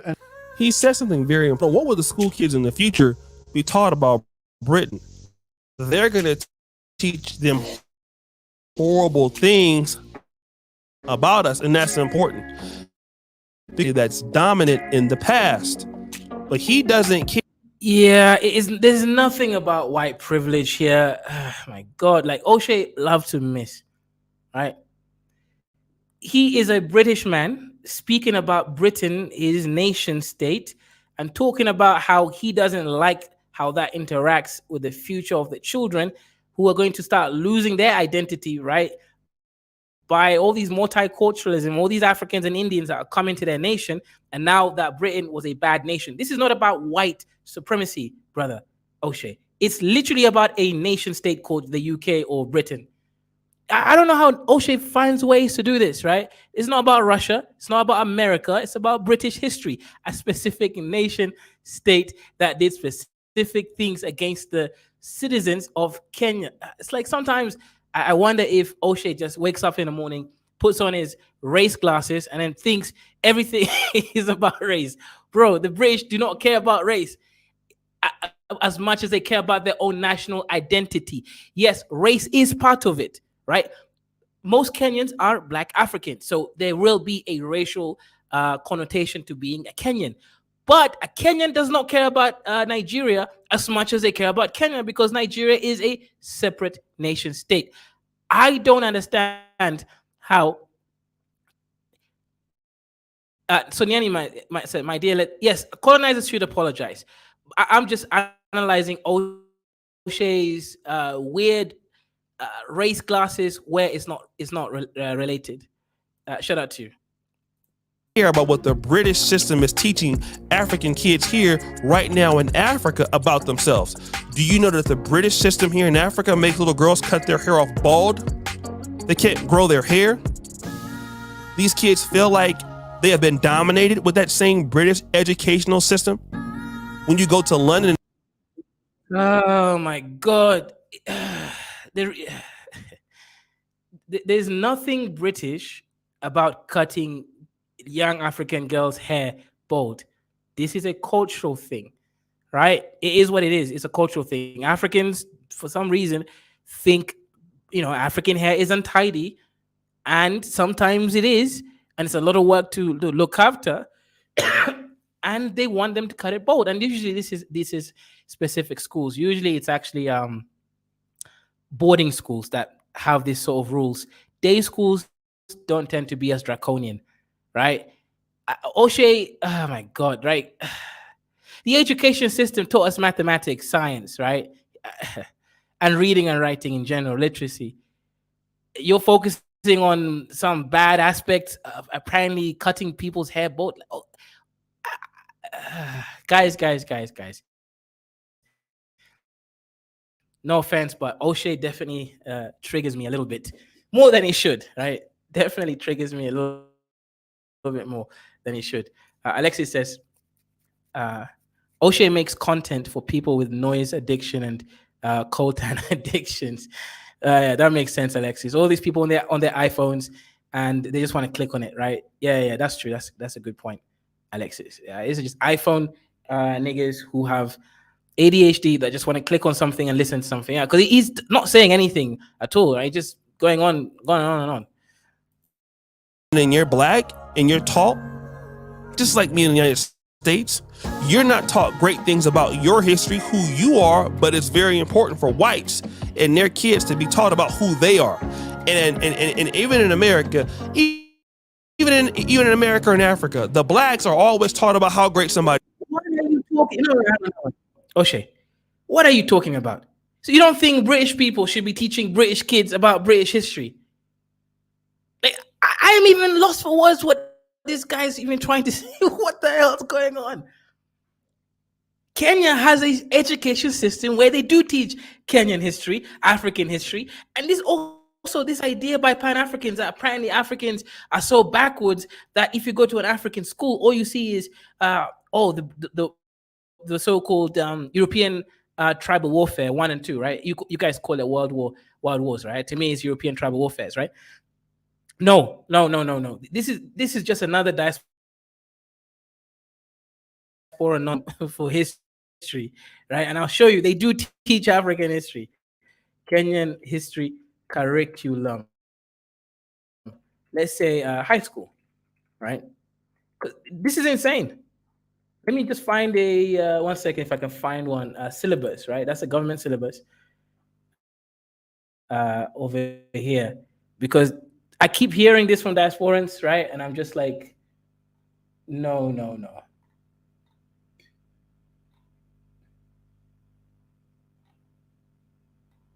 Okay, so this is the government syllabus. This is not a specific school syllabus. This is just what the government objectives are, right? If you want me to go to a school syllabus, I would have to go to a specific one. This is the generalizations. Let's see if it's only about Europeans. And let's see if there is some Kenyan one stuff in there. Okay, go ahead. Okay, I'm going to ignore the objectives, right? Okay, so objectives, sharing. Derives through the study of history, government, and interests of further learning. Okay, yeah. I don't care about it. Identity assets have a different perspective. Yeah, I don't care. Okay, introduction of history and government. Okay. Early man. Okay, so explain the origin of man. Okay, great. Development of agriculture. I'm not really seeing anything European. Okay, explain. So agriculture in Egypt and Mesopotamia. Okay, still haven't really seen European stuff just yet, right? Identify the cause of food shortages in Africa. Oh, really? In third world. So this is Eurocentric history classes. Okay, all right. Context here: Egypt, Mesopotamia, the agrarian revolution. Okay, now it's world, right? In Britain and USA. Food shortages in Africa. Okay, the people of Kenya up to the 19th century. Okay, all right. Origin of Bantu, Nilotes, and Kushites. Oh, really? Right? Bantus, Nilotes, and Kushites. That's a Eurocentric. That's a Eurocentric history. Okay, great. Trace this and describe the migration and settlement of the Bantu, Nilotes, and Kushites into Kenya. The reason they study that is because none of these groups are really native to this land, right? Several different people came in, speaking their language, bringing their technologies, etc., right? Etc. Oh, okay. So are they learning the origin of Europeans? Oh, okay. Different types of Bantus, different types of Nilotes, different types of Kushites. Oh, right, because these are the main racial groups in the country. Are we learning the different types of white man? No. That's what I'm saying. These people are insane. They literally think Africa is the most backwards place. Look, the only issue in Africa is we don't have, right? The only thing in Africa that we don't have is what? Is money, right? But as you can see here, this is, again, Bantus, Nilotes, and Kushites. Those are the people that live in Kenya. Socioeconomic, whatever nonsense, I don't really care about that. Okay, specific objective. By the end of the topic, the learner should be able to discuss socioeconomic and political organization of the Bantu, the Nilotes, and Kushites. Literally, everything here is about the 3 racial groups in Kenya, which have been stated there many times, right? That's what they learn, right? Now, okay, look again, context: Bantu, Kikuyu, Ameru, Kamba, Kisi, Mijikenda, right? Masai, Borana, Somali. This is what they learn in their history. So stop the cap. I don't want to hear diasporans going on talking nonsense again, saying that Kenya only teaches British history, right? Okay, again, contact between East Africa and the outside world in the 19th century. Now, of course, they're going to bring in the outside world, the Portuguese, right? Because that's the Swahili history. You guys are insane all this time just going around talking nonsense. Development of trade, right? Siad, talking about Siad Barry over there, right? Said, right? Plantation and agriculture. I'm not seeing Kenyan, bro, this is just like any country defining their history according to their own people groups, the racial groups, the ethnic groups. That's all I'm seeing here, all right? Development of industry, right? They're going to talk about it in Africa, and also they're going to bring in the scientific revolution from the outside, because that's the case, right? Uses of metals in Africa: bronze, gold, and copper, iron. I have no idea how somehow these diasporans really kept on this idea that somehow Africans are so backwards that they only teach about Western systems and civilizations, and that they don't teach African history. Bro, I don't know what country you're talking about, but I'm showing you the official government syllabus. And right now, I'm seeing, now, of course, industrialization requires you to talk about the British industrialization, right? That is part of it. There are some stuff that relates, right? But it's not here just only talking about one place. In Africa, Cairo, Merowe, and Kilwa. Kilwa is a Swahili, right, town over there, like the Arabs. Merowe, that this is in Sudan. Merowe, right? Cairo is in Egypt, right? In Europe, you're going to learn about London and Athens, right? Civilization and stuff. Bro, Africa literally has a fully contextual, historical sort of learnings related specifically to East Africa. Okay, look at this, right? The socio-economic and political organization of African societies. They talk about the Baganda. Why? Because they're the biggest kingdom in East Africa, the Buganda kingdom. The Shona in Zimbabwe, these were the ones responsible for the great Zimbabwe wall structure, right? The Ashanti, we even learn about the Ashanti in West Africa, right? The constitution bro, you niggas just out here just espousing some crazy stuff about Africans that have never made sense, right? Read and actually go into the Kenyan or some African situation, right? And this, of course, now continental stuff, human rights and all that stuff, European invasion of Africa and the process of colonization. That is taught there. You niggas will be like, oh, you know, they won't teach you about colonization, right? Because they want to say that it was all good, right? No. Africans have a brain, guys. We may not have money because of many reasons, and we may have a lot of corruption, but we're not stupid, right? We do actually learn real things, right? Discuss the factors that led to the scandal of Africa, right? Analyze the impact of the partition. Discuss the African reaction to the colonization, right? This is important, right? Resistance, right? The Maji that happened in Tanzania, where Tanzanians poured in some oil with magic powers, so when the European guns hit them, it wouldn't affect them and kill them, right? Obviously, they died, right? The Mandinka, Samori Toure, right, and Dembele and Lobegula, right? We learn shit about all of Africa. The collaborators, right? Right? That's the Baganda, aka also the Wanga, right? Since they're more or less the same people. And Lozi Lewanika, right, from the Southern African regions, right? How do you think niggas think I know so much about African history? It's because I grew up and I went to school in Kenya, right? We learn all this stuff, right? Let's keep going. British occupation of Kenya, right? The response of the people of Kenya to the British invasion and occupation. Does it sound like coon stuff to you? Did they call it the British coming nicely? No, it said occupation and invasion, right? Literally. Resistances. They even tell you the resistant tribes were. Oh shit, they mentioned the Wangas there, right? Exactly, right? Resistant. The Nandi, right? The Nandi are the the Nandi are a Kalenjin group, right, in Kenya. The Nandis are a Nilo-Cushitic group. They're also part of the larger Kalenjin family language group, and they're actually the best runners in Kenya, right? Agiriamas, right? This is Giriamas. Because obviously language is different from Kiswahili, from the official way. So Giriama, you call them Agiriama. So every Bantu group has an A in front of their name. For example, Abakusu, etc. It's usually like Abba, but not Abba all the time, because some of these are admixed groups, so they keep the A. So really, instead of saying Kikuyu, is Agikuyu, right? The white man just removed the G because they couldn't pronounce it. The Bukusu, right? These are the resistance. This is a Luya group that was sold by the Wangers, actually. And then the Somali, right? These are the people that resisted. Somalis, Bukusus, Giriamas, and the Nandi. Collaborators, right? The Maasai and the Wanga. We were #1 collaborators with the British. Right? We were the collaborators. It's there. Like, you niggas out here, you diasporans need to start reading more and stop thinking Africa is some backwards people are so stupid to even teach their own history. Right? I've had diasporans tell me, oh yeah, in Africa, they don't teach African history. I've just gone through the Kenyan official curriculum. 95% of this shit is about Africa. It's about Kenya. As I mentioned, the groups that they teach about, not the white man. They talk about the Bantus, Nilos, and Kushites, because that's the people in the country. Colonial administration, of course, and direct rule, assimilation. Bro, it's a very in-depth, very specific, nation-specific history that you learn, right? Even going to other African countries, right? The British of Kenya, the British Nigeria, right? We learn about Nigeria. We learn about the Ashantis. We learn about Zimbabwe, about Senegal, right? The direct rule, the British Zimbabwe. Bro, this is even more comprehensive than the British curriculum system for themselves, right? British and Zimbabwe, right? That's the Rhodesia.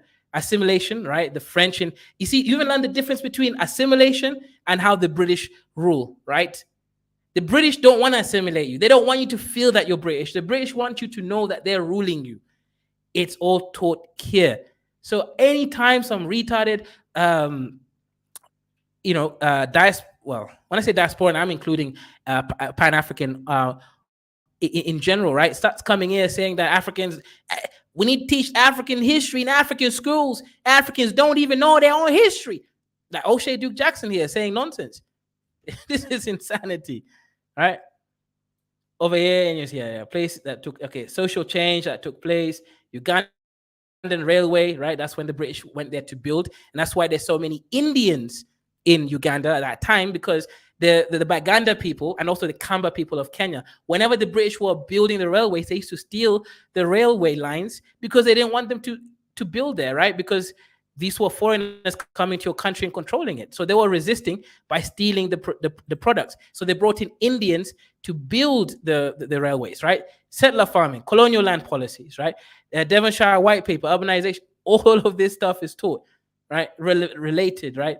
Kikuyu, again, you learn about early political organization. That's why I keep saying Kenyan freedom fight was about Kikuyu. They were the first people there, right? Etc. I'm just saying, people need to read rather than just by reading this list here, you will learn a lot about Kenyan history by itself, right? Rise of African nationalism. So they do teach about pan-Africanism and the freedom fight for independence. Oh, really, right? They do teach all these things. You Dusties just don't really like to read, right? As it says there's a bug in you. Can you speak, AFR? It says that you're using some Chrome extension or something. Can you say something? Can you hear me? Yeah, it's okay. Okay, cool. Yeah, so, I just have to use my headphones every time. Oh, okay. I see. Yeah, so AFR, what's wrong with your people, man? Like, I've heard this stuff. Like, O'Shea just went in saying Africans don't know themselves, apparently. And I've heard this from a lot of people and say, oh, yeah, Africans don't even teach their own histories and stuff. And I'm just like, this is insane. This is just a curriculum here. And you can already see this is very, very Kenyan centric. It's very simple because Black Americans on some level are very lazy and intellectually dishonest about stuff. And that's just how it, I mean, that's just stuff we carry over our habits, we carry over from the West. And especially when he has such a big a stature as he has, you know, the sources just trust me, bro. Because I'm here, everybody listens to me, so people are going to take that at face value. Unfortunately, we don't actually like to do the work. And it may not be the same parallel, but this is how it feels to me, or it feels the same to me. Is when Black Americans complain about everything is so Eurocentric in America. Surprise, surprise, Europeans, made the place into their own, and we complain about Eurocentrism, but then the white man literally says you can have your own schools, you can have your own curriculums. You just have to go through this certain process, but you can make it into, how you want. Nobody is stopping the Black American Negro from naming himself African names, teaching himself about African history, taking on the trappings of African cultural history.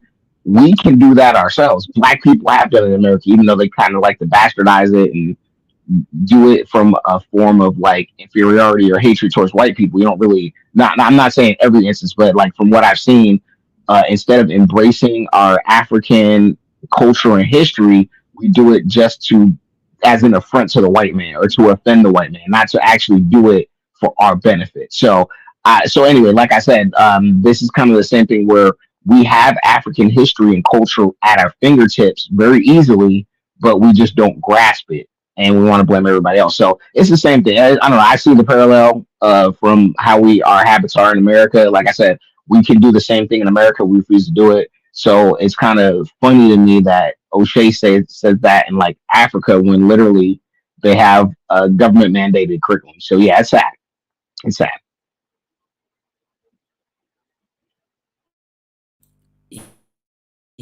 Yep. And this is why, like, AFI, I don't know, man. I think some diasporans need to sit and learn first. Now, there's nothing wrong with you expressing your opinions, but this brother is speaking to us as if everything he's saying is the truth. And when he has Africans on, unfortunately, he doesn't even let the Africans express themselves. Right? For the most part, they're just agreeing with him because they know the paycheck is coming from him. So they're not even, he gets out sick there of things. speaking their He mind. gets sick. Let's just be honest. Most of the Africans, I think I've seen sorry to cut you off, but I've seen a couple of Africans on the show that push back, but most of them just agree with him and they just shut up and they just let the farmers speak. They pretty much treat him like the white man in a certain regard. Yeah. Right. 100%. Look, I love diasporans, right? But I want people to learn things before they start. Because here's the thing, right? The Black struggle, there are some similarities between Africans and Black Americans, right? We know about it, right? Racism and all that stuff. But he will say something crazy like this, AFR, right? He's now projecting, saying something like this, right? So, the British people didn't like the fact that their king almost apologized to the Kenyans for atrocities during colonization. Now, to me, I'm saying that, of course, a white British citizen should be annoyed at their king for apologizing to a dusty country, because they're supposed to be nationalists. And of course, us as Africans or Kenyans, we should also be annoyed that he didn't really apologize or give us reparations. But O'Shea is trying to make it seem like, he didn't make it seem, he said it. Oh, right, the whites, they're together, they know who they are. That's why they would. I'm like, bro, what the hell are you talking about? The Kenyans know who they are, right?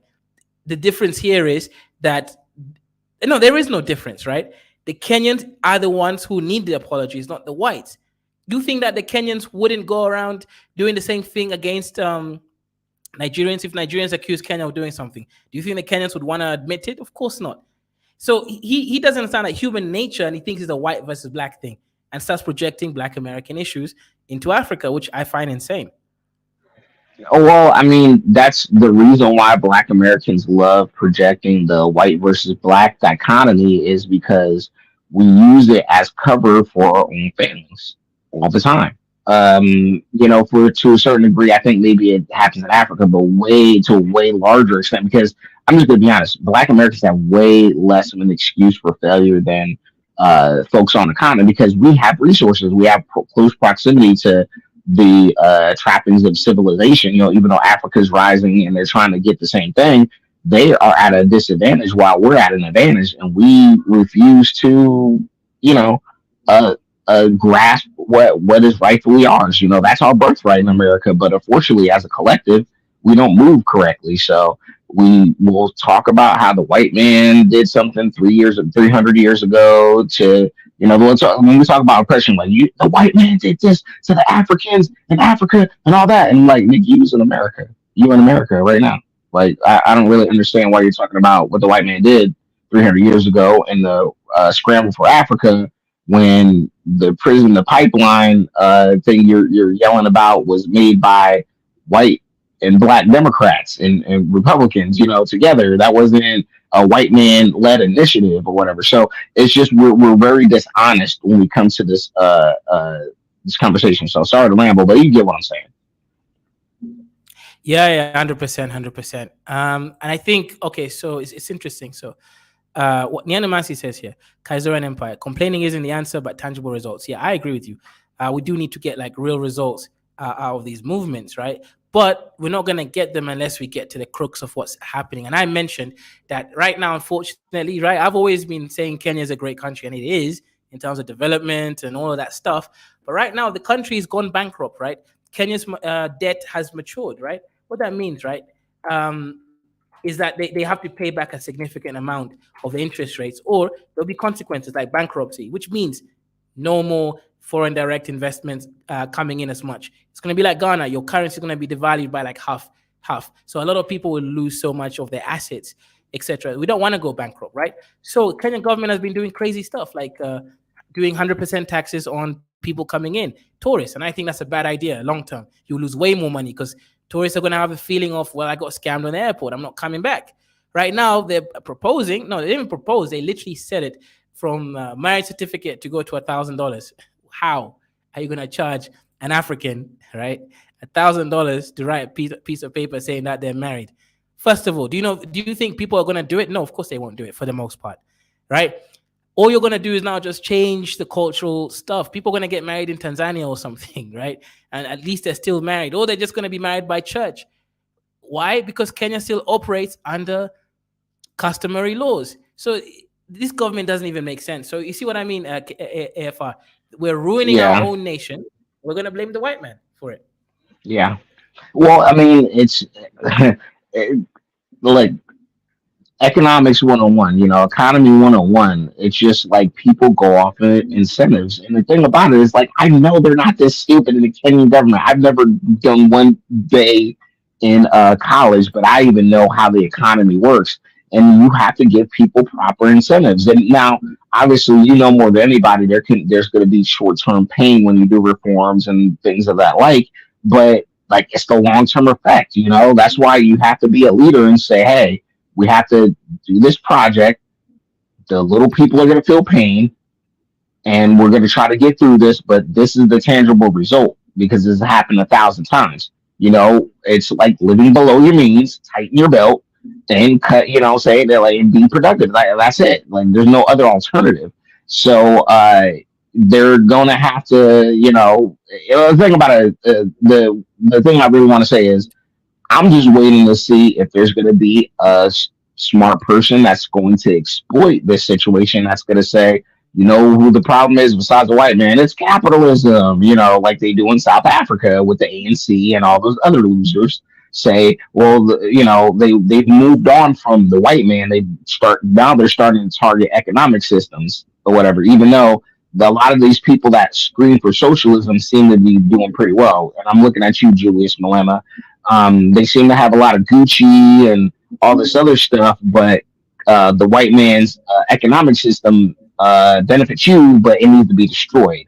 So yeah, they just need to do the basics, do the short-term pain now, and reap the benefits later. But I don't think they're willing to do that. 100%. So, yeah. So let's look at this right here. Right, for example, right, huge debt burdens Kenya, right, with weekly loan maturity rate of $368 million. Bro. Do you know what that means? They're a modern state. They can pull that. They got enough rich people they can steal from or whatever to get that number under control. Mm-hmm. No, they can, but the issue is now, some of their ways was stupid because you can't be getting this money from tourists. scamming them on taxes on personal items, because No, then they won't come it'll back. cost them $1 billion in tourism dollars over 10 or 20 years if yeah. So yeah, 100%. So yeah, this country, man, I don't know. But here's another issue with African countries. They don't like to think about the future. They're always thinking about the dusty little tribal politics rather than fixing the economy. And the money just keeps. Okay, so it says debt servicing budget down, right? Data from the Treasury shows that the debt servicing budget is $10 billion low. Down. Oh, okay. Oh, so down from $10.4 billion budget. Okay. That had been set aside for servicing debt by former presidents. So the former president set aside money to service the debt. Okay. The lumped up maturities without corresponding, e-checks receipts have led to a financial constraint that has hit the government. In January, the government spent $910 million on debt obligations, while February worked out as 491. That can't be billion. I think they meant million shillings, right? They just wrote billion there by accident. $1 million, right? Explaining the severity of the problem, the Treasury said that the debt servicing obligation failing due to the same time revenue collection cannot match. Yeah, because you don't know how to collect tax, right? yeah. And now you're Well, just scamming anyone. This made worse by other obligations, right? More or less. Yeah, they just messed things up. Go ahead. It's really just a failure on the everyday citizen from demanding an actual a tax structure that is not only transparent to the citizen, but to where it can be effectively collected, because I mean, you've already talked about this in modern day Africa, where this is like a big barrier to development, where they just don't have good schemes to collect taxes from everyday citizens. And I think Kenya needs to triple down on getting that done. But it has to be not only a project of the elite; the citizens have to be cool with that as well. They have to know what the benefits are, which there are many, but I don't know if they know that. Mhm. Yeah, 100%.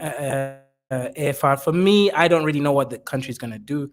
I don't think we'll go down the Ghana route, but we might end up like Ghana. Ghana was a high-rising flying African country until last year, when they started doing crazy stuff that broke the economy, not paying back debts, and all that kind of stuff, tricking people into buying government bonds and all that stuff, and then not paying them back.